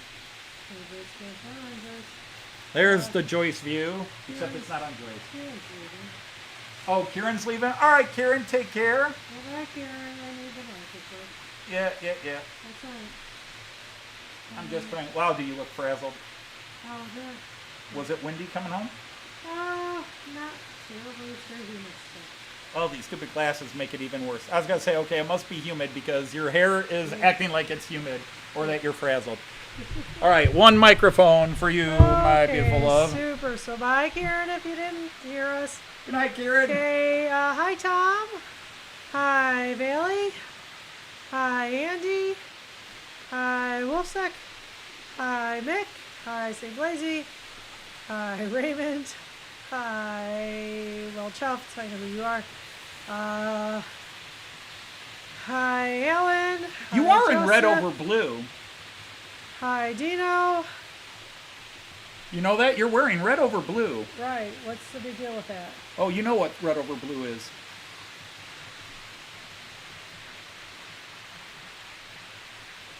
You put it up on the TV, that's different. So, hey, Raymond. I apologize. Oh, 2 tornadoes confirmed last night. And see, Raymond, I'm the opposite because all my relatives and everybody in my family were blonde or light brown hair with blue eyes. Everybody's blue eyes.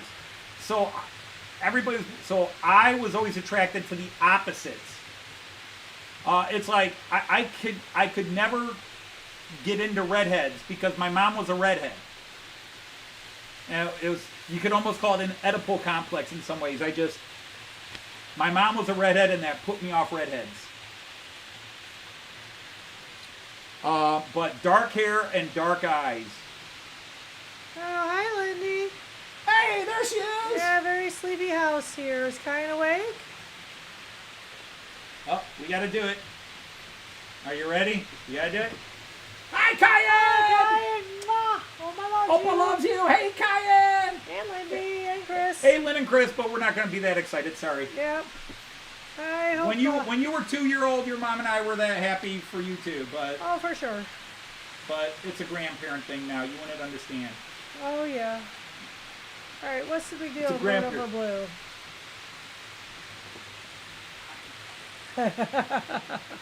I see. Indeed. Okay. Yeah, Tom, Wonder Woman. Oh, man. Yeah, Lindy's here. Behave. Yeah, no, they gave us team colors, so ours is red. Oh, that's it. Just team There colors. was green, there's gray, there's all kinds of colors. And you went red.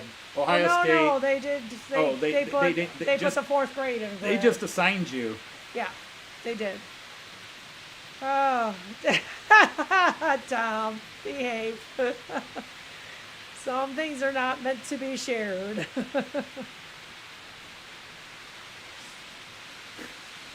Behave. All right, You just gave it away. we're not going kayaking tonight. No, we're not. It's muggy. It's nasty. It's nasty. It's cloudy. It's gross. Sun was just to make an appearance, but We were just talking didn't favorite make its James way. Bond movies. We were talking favorite actresses I was again. hearing Of you course. upstairs as Okay. I put stuff away. I haven't been taking my pills for my knees, and they hurt like crazy. You need to start. I know. I put them up too high. I'm gonna put them down, but I just took 2. I started rubbing my knees today. It's funny. This the experiment I did today. Oh, tell me about it. Well, Well, it later. was- I mean, Yeah. So, what do you want to do about dinner the while last you're here? group was the most efficient one. I think we need to go out and get something. as Go opposed to out and get order. something Yes. or order. I Yeah. don't think order. I think You- orders haven't been working well. I don't know. It depends on what you want. I mean, we can get steak and shake. Other than getting double shakes, Well, yeah, I'll just make sure the order's right. I don't mind. We can do steak and shake then if you want. If I order it from here. All right, well, take care, Rick. I really All right, appreciate take care, both Rick. you Yeah, I answering knew my you questions. were Rick and Pauline. I had a little brain fart there. Um, Her and her bloody trains, huh? Oh, you had to pick her up from the train station? yeah. Barbecue brisket. Well, thank you Oh, for I hanging like out it. with us, and thank you for answering my thank questions. you for coming. So, yeah, Andy, Anthony does not like a barbecue brisket. I love the barbecue briskets. So, he wouldn't go for that. Friday takeaway, double thumbs up. Okay, then. All right. What I'm really hungry for is German French fries, but nobody in America makes them like Nobody that. makes them like they do in Germany. You're right. That Five looks like Guys you get when makes your really files good look fries. good. They're really good. Who's that? Rudy's and Five Guys always have good Yeah, fries. you're right. But they're still not in the class. Oh my God! Yeah, you can get me a strawberry shake. From who? Oh, hi, Rick. Nice to see you in. Yeah, he just was telling us he's got to go get tested for the big C. Oh dear. Oh my goodness. I hope you're okay. That is so scary. Yeah, I know. The German Anthony always gets the mayo. Yeah. See, you went Yeah. right to Germany. We're talking German fries, so Yeah. you went to German. Mayo, not mayo. Yeah, Mayo. mayo. Yeah, in Germany it's Anthony mayo. always gets the mayo. It's the French Mayo, fries. mayo in English, but With his mayo. pommes. With yeah. his pommes. He gets the Right. mayo with the pommes. Yeah, he always gets it. And then the ladies at, do you remember the name now that we were just there? Belgian pizzas. What, Was where? it Laban something? Where, what? The hot dog place we used to get in Delmenhorst. Oh, Schaefel's. Schaefel's, that's it. So Schaefel's knew I didn't want mayo or That was so or, beautiful. ketchup. Yep. Every year we would go, That and was it's the cute. first time we would go to Schaefel's, which was a little imbus, a little Yeah. bratwurst imbus. By the third or fourth year of where we'd show Yeah. up there, we'd eat there a couple times a year. By the third year, Yeah, these they three ladies that ran the place, as soon as we walked up, the Americans, and you don't want mayo, you want ketchup with your fries. Yeah, that's right. I got to get ketchup with it. Yeah, Unzef. Und Senf. That's for the Wurst. Yeah, that's for the Wurst. For the Wurst, yeah, we don't put it on the French fries. You always have mustard for the Wurst. Or the pumice, as we want to Yeah, say. mayo for the best. Yeah. That was wordplay. That was a funny joke, that was. You gotta put your Yeah, we picket got to go with helmet the on. helmet. You don't talk like that, put your picket helmet on. Hey, we got one for you too, Fräulein. Ooh, what just fell over? Oh, did I yank the... we like our German fries. I don't know. Was ist passiert hier? Das ist schade. Oh, this fell. Gott im Himmel, was ist los? All the other ones way back there. I don't think I can reach it. I suppose moving my feet would help. You got So that it's- one. Okay. Also of the SS. This of the SS. No, don't go there, see. We don't want to make that joke. We don't want to make those kind of jokes. It was just a famous porno movie in the Okay. 70s. Yeah, I know. You I wouldn't know what about you're it. talking about. No, not really. You wouldn't know So about it. fries with spicy mayo and teriyaki sauce. Teriyaki sauce! Get out! Get out now! There you go. There, now do your Trudy voice. My Trudy voice. That wasn't bad. Yeah.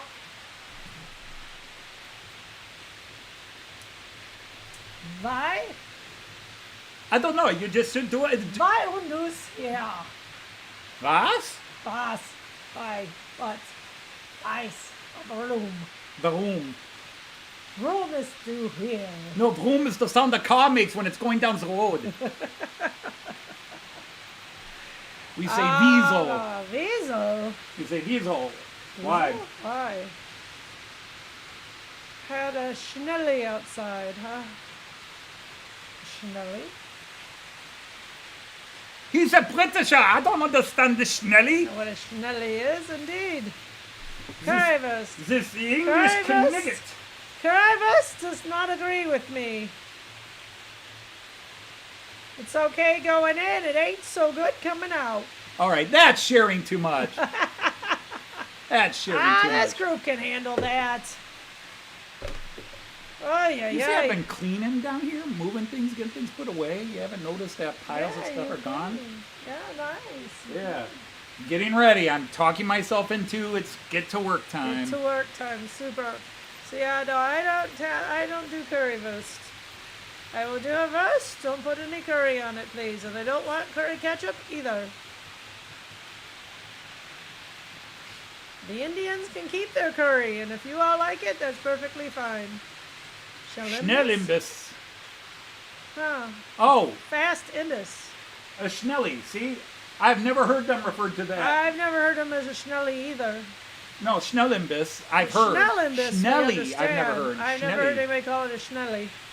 But yeah, Never we've did. seen a schnellimbiss before. We hit imbisses. Oh, with we some hit frequency. imbiss all the time. Yeah. Ooh, they're all right there. Say what? All your trains were right there. Oh, we already broke 40. Yeah, sweet. 41. Super, super, super, super. All too exotic for someone who lives in Cornwall. In Cornwall. Well, okay. Well, we kind of know what the Brits are like. So, you like your meat pies and your mushy peas. That's what we learned when we went to. When my the pee is UK. mushy, I have to go to the doctor. Oh. Would you like mushy peas or regular peas? Oh, regular peas. We do not do mushy In peas. New York, I bought a curry pizza bagel. Pizza bagels are actually pretty good.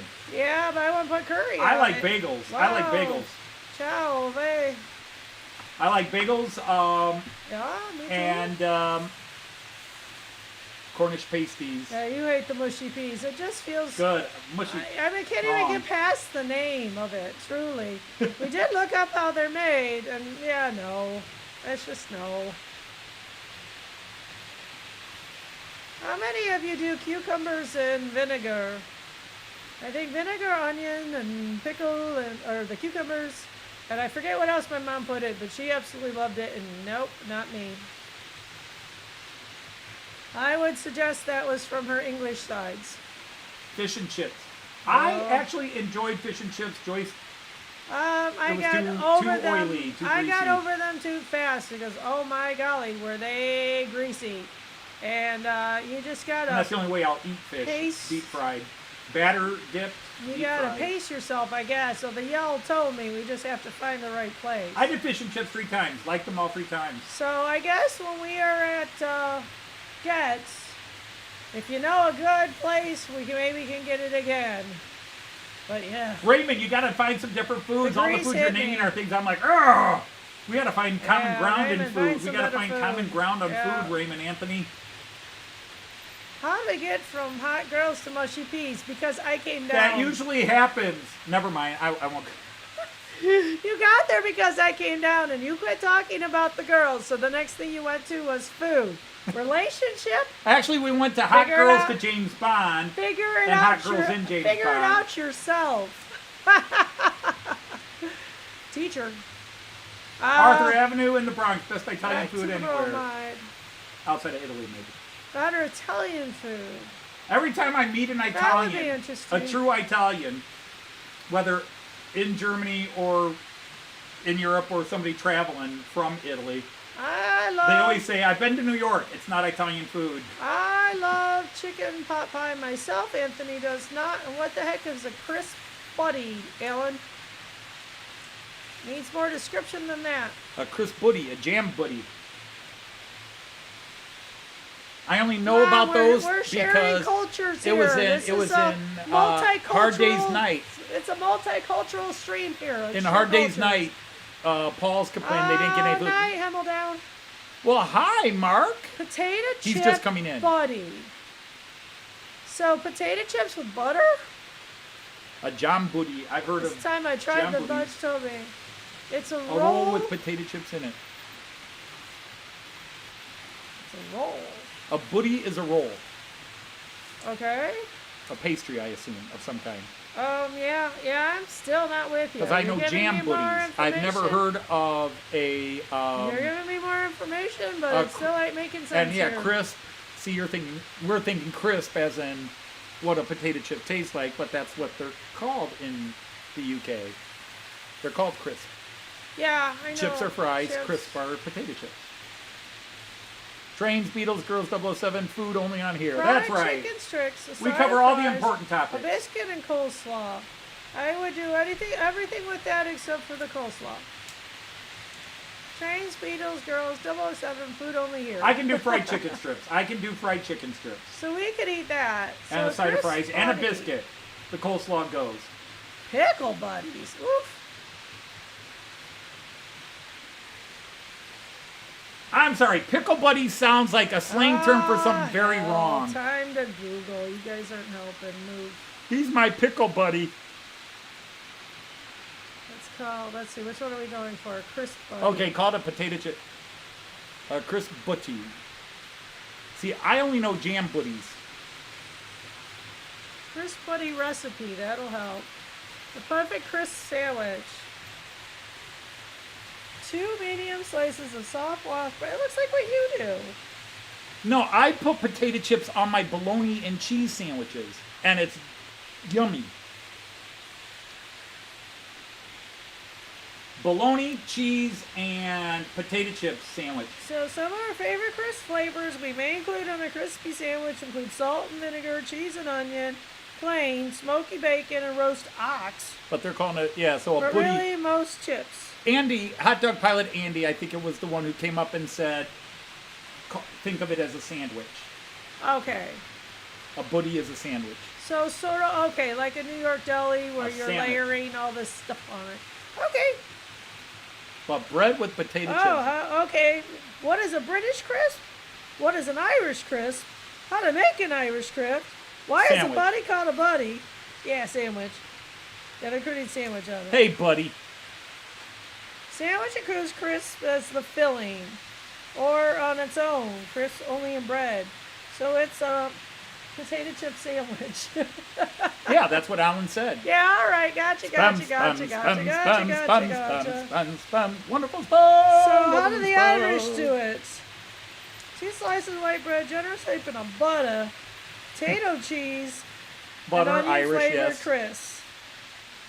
Sorry if Mark Donegal Dad's back there, but the Irish have a reputation for potatoes and butter. Okay. Oh, how do you make an Irish crisp? It must be made only from the very fresh Brennan's white bread, Kerrygold butter softened at room temperature, and cheese and onion tato. Butter each piece of bread, add a heap of tato on one, arrange the When I others was on young. top, and give it a good squish down. Cut in half into rectangles and enjoy. So yeah, buddies, Salami, a British word for bologna. sandwich. I don't do it with poultry. I won't do potato chips with poultry, but yeah, bologna, salami, various loaves. Yeah. We'd have killed for spam. Okay. But see, Well, Alan, you that's learn- what. See, I learn was always something so every day. embarrassed about that when we were at your house, Alan. Is your Babs was making tea, and she had the sandwiches, and I forget what she had on it, but it was something I don't eat, and I felt very rude to say, "Do you just have cheese? Could you put cheese and butter?" Okay, somebody asked what bologna was. You're on your own with that one. What is bologna? Bologna, it is a sausage. It's in America. It's kind of a catch-all sausage. It's a very tame, mild sausage, It's very mild. Very, very mild. and we tend to cut it thin. It is white bread mild. Braunschweiger liverwurst. Anthony and our daughter Elizabeth would agree with you. Yep, yeah, and I'll do that too. I'll have bagels. I'll take Yeah, a bagel bologna and sausage, put yeah. Braunschweiger and some Jarlsberg Swiss cheese and potato chips on Oh, that. you have chips with everything. Okay. Anthony, How do you make a Swiss roll? You push 'em down a hill. Oh my goodness. Dad joke. Warning. Bologna's overrated. I am sure most people agree with you. Most people, again, bologna is sort of American, but I like it. But Lindy could probably confirm it was, you sold a lot of bologna in the deli, didn't you? Bologna, either people love it or hate it. It's kind of got the same reputation as, well, bologna. It's either a poor person's meat or it's like Spam. I mean, it doesn't taste like Spam, but it's the same idea. Oh, your son got married. Very Oh, nice. well, congrats to your son. Congratulations. Ours is getting married October 7th. I think you told us that. And that's really cool. Everything went well, He told I us hope? it was coming, but I Yeah, I didn't know the date. So Hope everything it was went a well, good I time hope? for all. Our son gets married in just about 6 weeks. October 7th, yeah. About 5-6 weeks. 6 weeks. Let's say it's 6 Yeah, weeks. nope. You keep that liver and onion. I like liver. I don't like it so much now, but I like liver as a kid. I don't like onions. I don't like onions.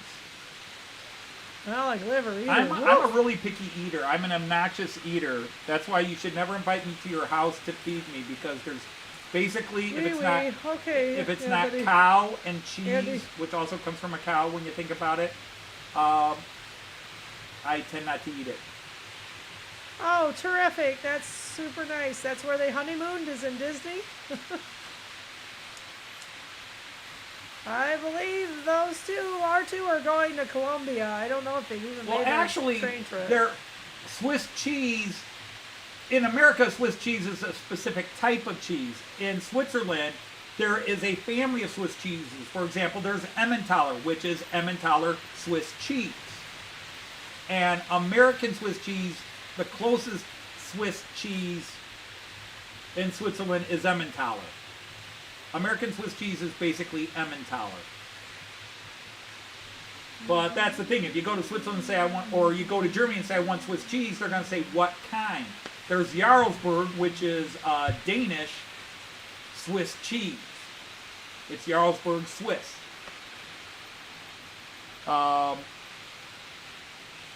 So there's Allgäuer Swiss.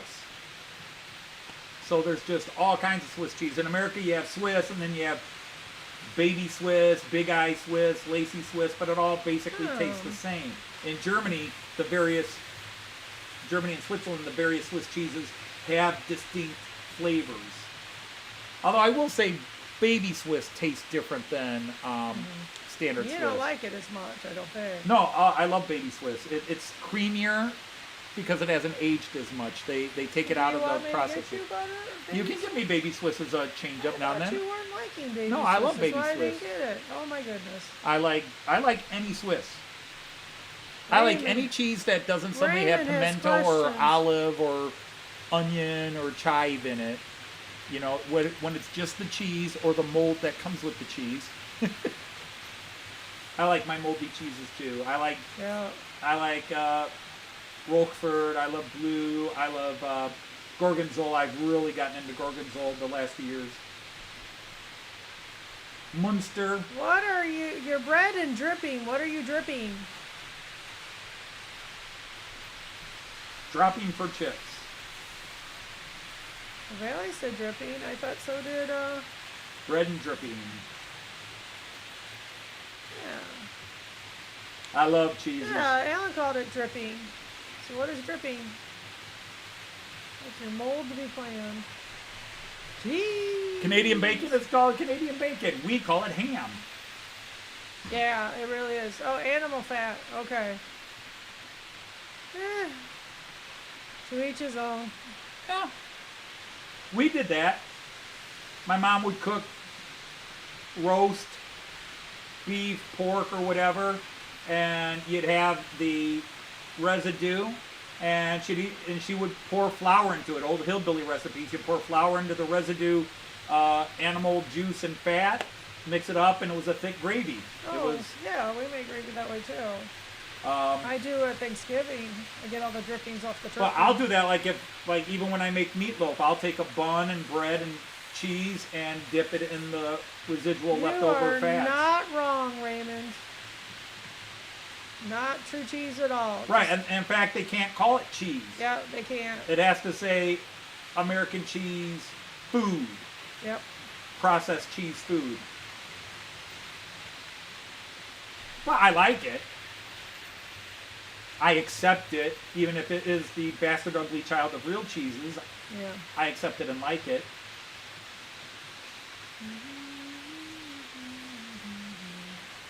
Yep. Oh yeah, we're not gonna defend it. Bat out of hell, Meatloaf. And we're back to music. Oh, what's your theme today?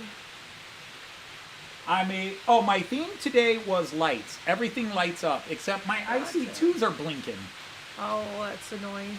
Well, yeah, I mean, these guys always blink. Right. But the IC2s have never blinked, and they were blinking today. Yeah, no, but that looks pretty steady. I turned the lights out, and I lit up my stations, and I had all the trains lit up. It's kind of dark. A steamer out. And Hi says, if you put some street lights on, it might look better. I'm like, I don't put street lights on. Cheese on fries are good. Oh, cheddar cheese on fries, absolutely. Cheese Whiz is, it's got its own food group, because it ain't. Yeah. Does that make any sense? Probably not. I'm with you. Yeah. Even if nobody else understands, I'm with you. Does not fit in the food pyramid at all. Dirty wheels, Anthony. Oh, you need to clean your wheels. Yeah, it could be the wheels, it could be the track itself. But yeah, it might be time to clean the wheels. That might be something coming very soon where I just take everybody and clean them. Yeah. But usually it's the contacts between them, because the way my trains are set up, or the way Märklin does it, is the control cab has the pickup shoe, the ski as I call it, and then it wires through the coupling. And so the couplings have metal contacts. And what can happen is those contacts can get dirty. And because of the way they're blinking, and because the main shoe isn't, or the main car and the one in front of it weren't blinking, but only the 3 cars in front, that usually tells you where the problem is. Like if this car isn't blinking and the one in front of it is, it's the contact between the two. So I'll go through and make sure the contacts are good. Because the 3 of them are blinking in a row, that tells me it's one contact. Yeah, grilled cheese and tomato soup is on the menu every other month or something. Yeah, that's a dinner here. That's a dinner here. We do grilled cheese and tomato soup as dinner. It's a light dinner. Sometimes we go and get some really high-end bread to make our grilled cheese. Well, sometimes we get the Texas toast. We always, that's not fancy bread, it's just thick bread. I make homemade bread at Christmas. And yeah, the day after Christmas, we always make grilled cheese out of the bread. Yeah, always good. Very good. Joyce makes awesome homemade bread, but when she makes grilled cheese with it, that's just like extra cool level. That's terrific bread, fresh butter on it, and cheese. Well, speaking of fake cheese, sometimes we put Velveeta on it just because it's thicker. Yeah, and again, Velveeta is such not cheese, although it's 3 fake cheeses melted together. I don't mind Velveeta. Well, it melts so well. It's good and stuff. A grilled cheese sandwich that had a thick wedge of Velveeta to start is actually really good to me. Do we have a Shake Shack in Toledo? Do we have Shake Shack? Not that I know of. Maybe my daughter Lindy would know. I don't know. We have Steak and Shake, which unfortunately is not doing well ever since they got busted a couple of years ago, 3 years ago, however long ago it was now. It was before COVID. Longer than that, yeah. It was before COVID, and AJ was still working there, or it was right after he quit. No, he left. He had already left. Yeah. Their kitchen got busted. Oh, they weren't clean. Velveeta is corporate cheese. That's the way to look at it. All right, there's a Shake Shack in Ann Arbor. There's a Shake Shack in, I can't say it, in Detroit. So that's the nearest. So those are the closest to us. Detroit's closer than Ann Arbor. It depends on where in Detroit. That is probably true. Sometimes it's faster to get to Ann Arbor than to North Detroit. Okay. Is it any cooler today? Cooler, yes, but still very, very muggy. Yeah. We got a crap ton of rain. Yeah, we had nasty thunderstorms. And I read it. Yeah, 2 tornadoes confirmed in the area. Nothing, Yeah, up north of you, nothing- Rick. If Rick's Railway is still here, you guys had tornadoes up in Monroe County again. But we had really nasty thunderstorms all night Wednesday night. Thunder, lightning all night, heavy rain. And then once the clouds cleared out, we shot up to, what did we finally get to? Did Yikes, 5 miles away from your house. That's scary. Way too close. Yeah, they But say air did you we can hit wear. 99 yesterday? No, that we had, I've got my little rain gauge. We had 8 inches of rain Thursday night, Friday morning. 8 inches 8 inches of rain. over 2 days. And no, that was over one day. So it was all what one night. was And that because all that rain what was the high yesterday? brought the temperature down. I don't think it hit higher than 93. Oh, I thought it got up to, there was a point Well, where it hit maybe it did. 96, I can't 97. don't pay attention to it most of the day. But no, they did. Yeah, Oh, that your sucks. water We went had that up. happen to us years ago at this house. Yeah, we paid a lot of money. We got to pay it off. Well, yeah, so that's And, what, 36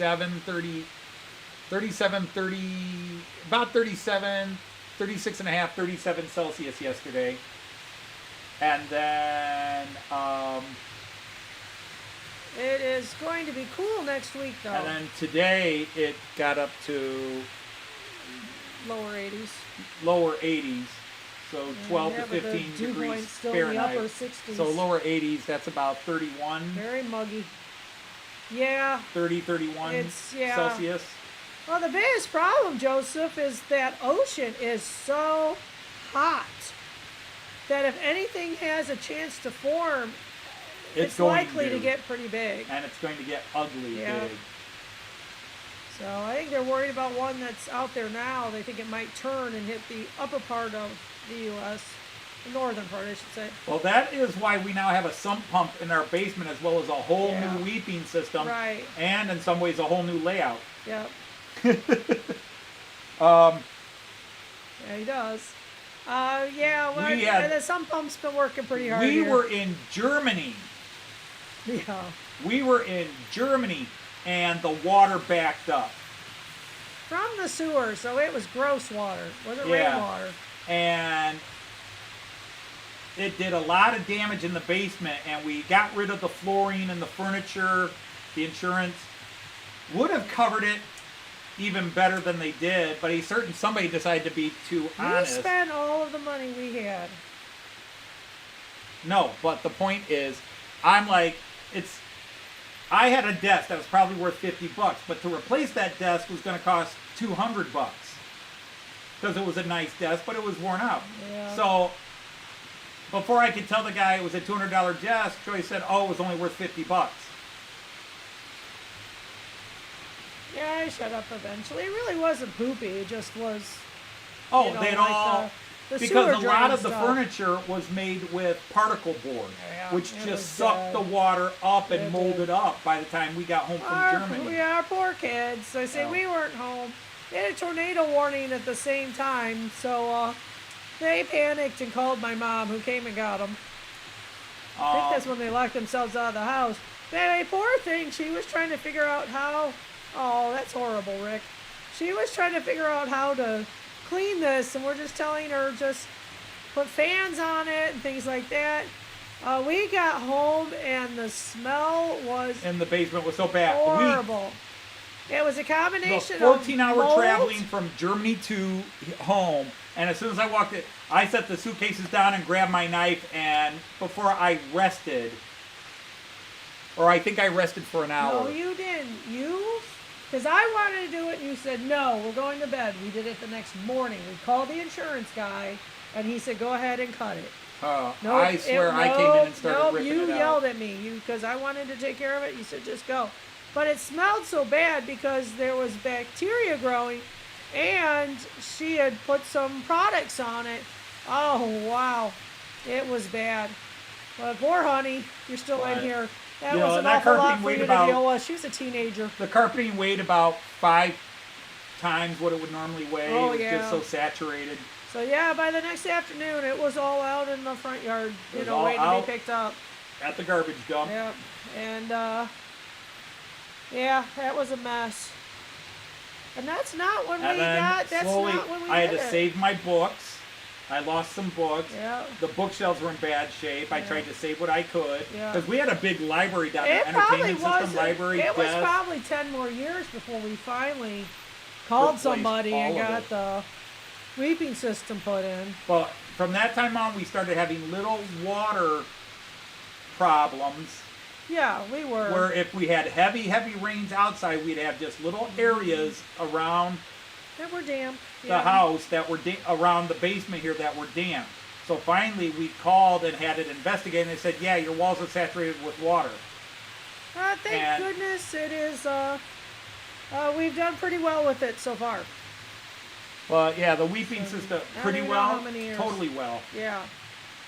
Yeah, it works. We haven't so had well. this basement has been super dry ever Yep. since. They drained the water out of the walls. Yeah, They put so a we weeping have system a- in the basement, a new weeping system We have outside. a sump pump and a battery backup sump We pump. have how Just big? standard. How big is that storage tank under our yard now? I don't know, but it's big. They got a massive tank. They Yeah, dug got a big hole. a backup tank that they put So- in. Yeah. So if we get heavy rains, the sump pump pumps it straight out to this big underground tank they put in our yard, in our front yard. So, yeah. Anyway, it does. It's just part of owning a house. Yeah. Or a car, Everybody's right, got Alan? their horror stories. Everybody's got their horror stories. Oh, for sure. Like, yeah, I knew this one. Her name was Cherry down on Monroe and 17th. And, oh, wait, different horror stories. Sorry. Buddy. What? You could order from this computer, I think. Can I order from this computer? Yeah. So we I don't might eat be at able to. 8 o'clock. All right, fine. You entertain the troops. I'll quickly order.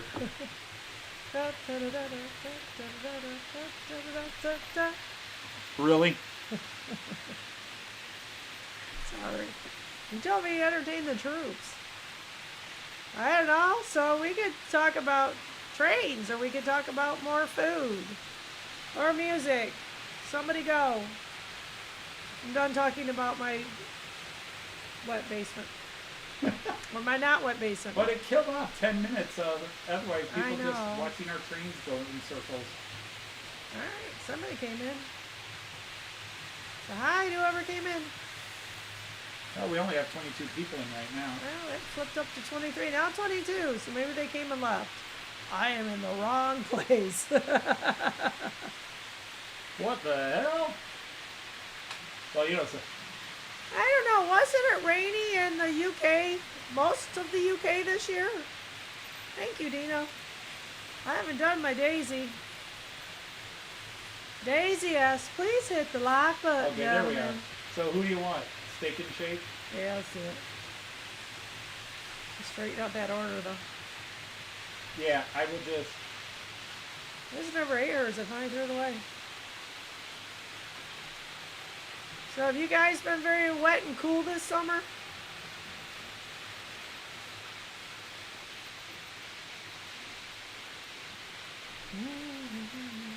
Is that regular water in your water? No, that's fizzy water. Yeah. Okay. Sorry.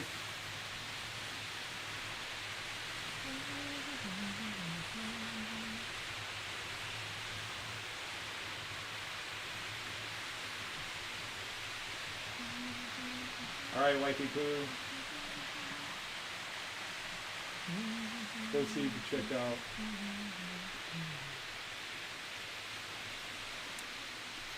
Woo! Oh, I have to. I need my wallet. Oh, you do? Yeah, because they don't. Yeah, something memorized. Okay, well, I'll be back. Oh wait, no, it's on here. Never mind. Never mind.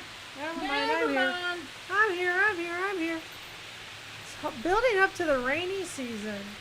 Oh, is it going to be part of the rainy season when we're there in October? I thought the rainy season started in January and ended in December. Right. See, that's your confirmation, I assume. All right, you're not fed, but the food is happening. Okay, good. There. So no more of your hangry. I was doing all right. Yeah, but preventative measures. So anyway, oh yeah, the south, the weather has just been incredibly horrible. So hot. We have only hit the 90s up here in Toledo like 5 times. So it's been a cooler summer, but it's been a very humid summer, right? We turned off the air conditioning, opened up the house last Saturday, and it was the first time we'd done so since we got back from our German trip. I don't think Liz had the air conditioning on the entire time we were gone, but then the air quality got bad because you of guys were having heat waves over there, waves where it was very hot in the UK, because guys were talking about, I can't get in the loft, I can't go out to the shed. I thought it was too cool. It was just, and then you've had some cool downs, but that's good. But here in Toledo, yeah, we haven't had as many days over 90 that we usually have by this time. But on the flip side, we've consistently been in the upper 80s. Well, yeah, we haven't had cool downs, and then we've had the bad air from the Canadian wildfires, and we've just had so many reasons that even when the weather was decent enough that we could turn off our air conditioner and maybe open the windows, there's air advisory warnings, so we couldn't. Right. Yeah, and just the lows aren't getting low enough. Their lows are in the mid-60s, and because they're saying in June it was hot. When we were in the UK the year before, it got hot. By the time we got to York, it was getting hot. It was very warm in York. It was very warm in York, and our last couple of days in London. Joseph has been there, I see. It was. Yeah, it was. Hey, I've been to hell too. It's only about 60 miles northwest of me. Right. It was very, very, very warm. I have thrown a snowball in hell. Austria? And I think it started cooling down a bit when we got back in Germany. Hey, Thomas Flip-Rock has joined us. Thanks for coming in. Hi, Thomas.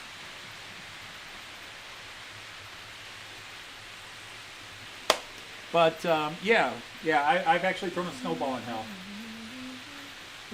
Because you have to. It's a rite of passage. That actually sounds nice. Yeah, 77 and 43% humidity. Sounds near perfect. Yeah. If it's sunny, it's perfect. That's what we're supposed to do. Yeah, obviously Rick's been there. Rick, you've been to hell and back too.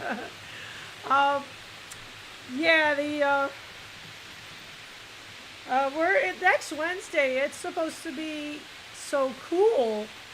We're going to have windows closed again. I don't think we'll have to turn the heat on, but we'll have the windows closed because it'd be too cool. See, it's not wear a coat to work. It doesn't matter religion, but Rick and I have been to the same hell.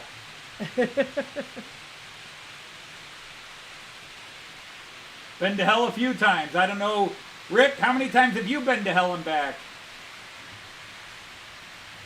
I think I've been to hell and back, well, in the winter twice, overall 4 times. Wow. Liz? I hope so. I hope so too. Otherwise, something crashed into our house. Oh, it confers a 3rd touchdown. Tornado touchdown for Thursday. Good grief. 75. Should we ask if everything's okay up there? But the due 68. Oh, okay, so you've been to hell a lot more than me. It's supposed to go up to 80 yet. I don't know. The sun didn't come out. Truth be told, I don't think I've been to... No, you and I went through hell once. We went through hell. We didn't go to hell, but we've been through hell together. Right. But we didn't go to hell. We were just through hell. Have been. Oof. We went through hell together. Still human with a stray thunderstorm. But we didn't stop in hell. Yeah. So, I don't know. Might have to be till Sunday before we turn the air off, but... Well, Monday is when I'm planning on getting back into my retirement hiking regimen. Now 15 times. Feast or famine, indeed. Well, that's how the rain has been for, it seems like almost everyone in the States. Yeah. You got nothing, and all of a sudden you got a foot. We came back in June, or at the end of June, beginning of July from Germany, and Toledo hadn't had rain since May. Mm-hmm. And May was very low. And May didn't have a lot of Yeah. rain. We were in full drought conditions. Yeah, but the lowest level. The lowest the level. highest level, whatever, which way you want to consider it. Not far into it.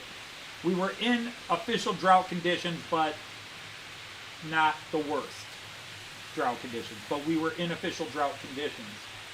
And they kept talking about it. And we went, I don't know how many weeks after we got back. And then, Before it rained, then yeah. all of a sudden, every time Joyce and I wanted to, let's go play tennis this morning. Rain. Yep.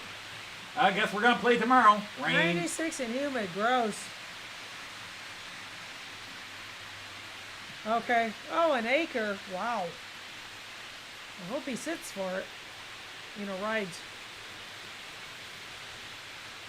All right. Good night, Roger. Thanks for hanging with Hi, us all Roger. evening. That was awesome. Thanks for coming. I You know, agree you're with always bedtime. welcome here. Yep. All the best to you, sir. Yeah.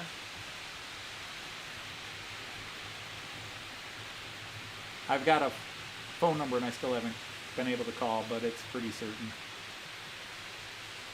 Yeah. Yeah. Yeah, that's scary. Never got to thank him for the cars. Yeah, for the cars. Yeah. Oh my goodness. Yeah, I actually feel guilty that when he emailed me and asked me if I got it yet, and I said, yeah, it arrived, but don't tell me what it is. I want to be surprised. Right. Yeah. I guess I should have thanked him then. Yeah. Oh well, gonna get maudlin. Yep.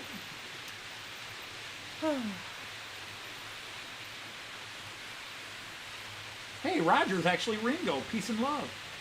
Peace and love. Peace and love. Ray and, Peace and love. is it Ray in California? Ray is. Yeah. Roger Doing being 96 and humid is in California. in Cornwall. Peace and love. Actually, no, he's in South Carolina. He Oh, left he's in California. South Carolina. Gotcha. Yeah, that makes sense for South Carolina. Peace and love. Peace and love. Hello, Rango Stall. Yeah. Take me a couple minutes to get in his voice. Yeah. The problem is now, because of what I did, Yeah. anytime I try to do Ringo, I wound up doing Dan D. Yeah, that happens. Because that was If my you're- how key to you get got into to Dan your D. people, yep. Go to Ringo, turn left. Mm-hmm.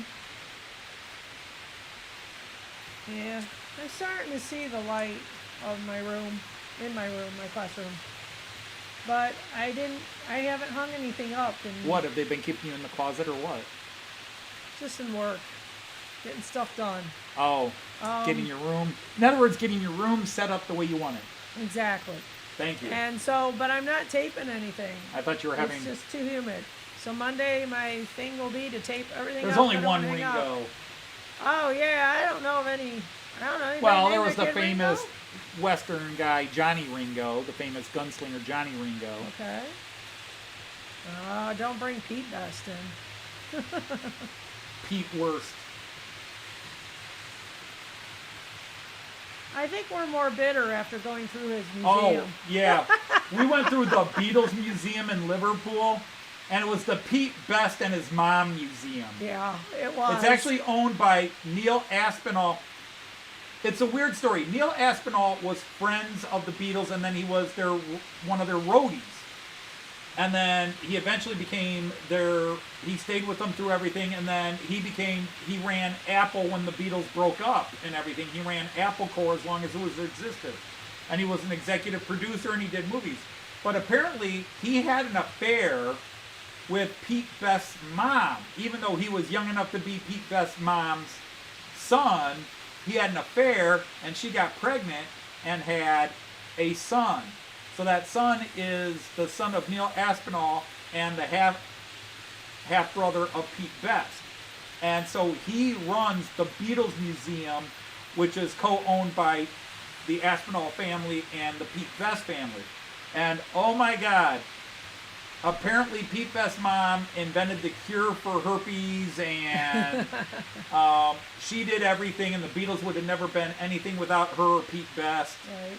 And the hatred in that place towards, for example, their manager, Right. Brian Epstein, Yeah. is so palpable. Gotcha. Okay. And it was very disappointing because Pete Best was not a good drummer. There is nobody from Liverpool that ever said Pete Best was a good drummer. There are people that said he was popular because he was the handsomest of the Beatles. And he was. But it is. As the handsome only reason as- he was in the band is his mom had a club where, a house where they could practice and a club where they could play. And so they kept him around. But man, was... You say hi to Ewan? I already forgot. Hey, Ewan, how are ya? Yeah, it's 5:57. Yep, it is. Almost that time. It is Almost time to that start time. winding it down. Okay, we can... But yeah, so I was running all these vehicles so I could do... Because I did the GoPro. Oh, cool. How'd it work? I never did finish that. Yeah, I did the GoPro.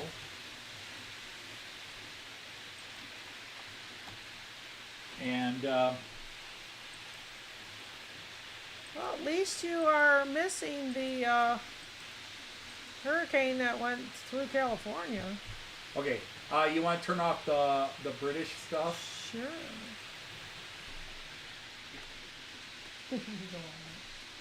Look, Joyce is playing with trains. Everybody, Joyce is playing with trains.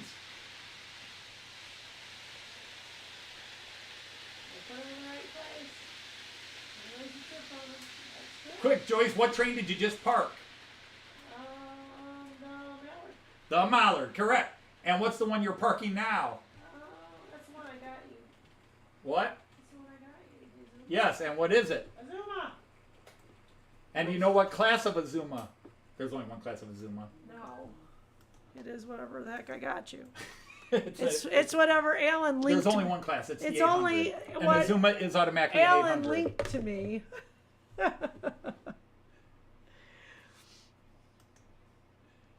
Oh, we stopped him in the station. How about that? Okay, it is nearing 6 o'clock, so it is that time. It's Our that time has time. come and gone. The end of the beginning of the weekend. I like that. It's the end of the beginning. Mm-hmm. It's better than the beginning of the end.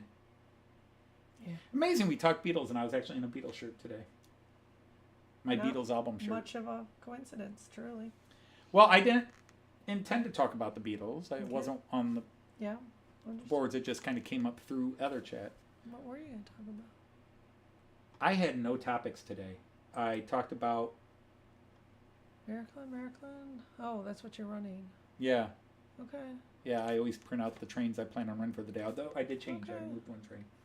I'll run it again. I'll run that again. I've got to park some of these guys. The IC2 I'm going to put over here and see if I can get those cars to stop blinking. Mm-hmm. But anyhow, Yeah. have a Beetle good night. Anyhow, well, thank you for that, Lee. Anyhow, on behalf of Joyce and I, we want to thank all of you who came out and hung out with us this Yeah, evening, who for spend sure. your Fridays with us when you could be at the pubs or at the movies. Something more fun. You could be doing a lot more fun than us. I mean, I can't think of anything more fun to do than Joyce, but that's a different story. We just went X-rated, kids. Sorry. We did. Yeah, I'm sorry, honey. You're sorry. You're. As soon as this camera goes off, you're hitting me upside the head, and you know that. I'm gonna smile on the honey camera, was- but as soon as the camera's honey off, was you're in the trouble, daughter. Buster. You can't make those. So anyhow, until next time, we will say Auf Wiedersehen Choose. and happy trains. Take care, everybody. Bye.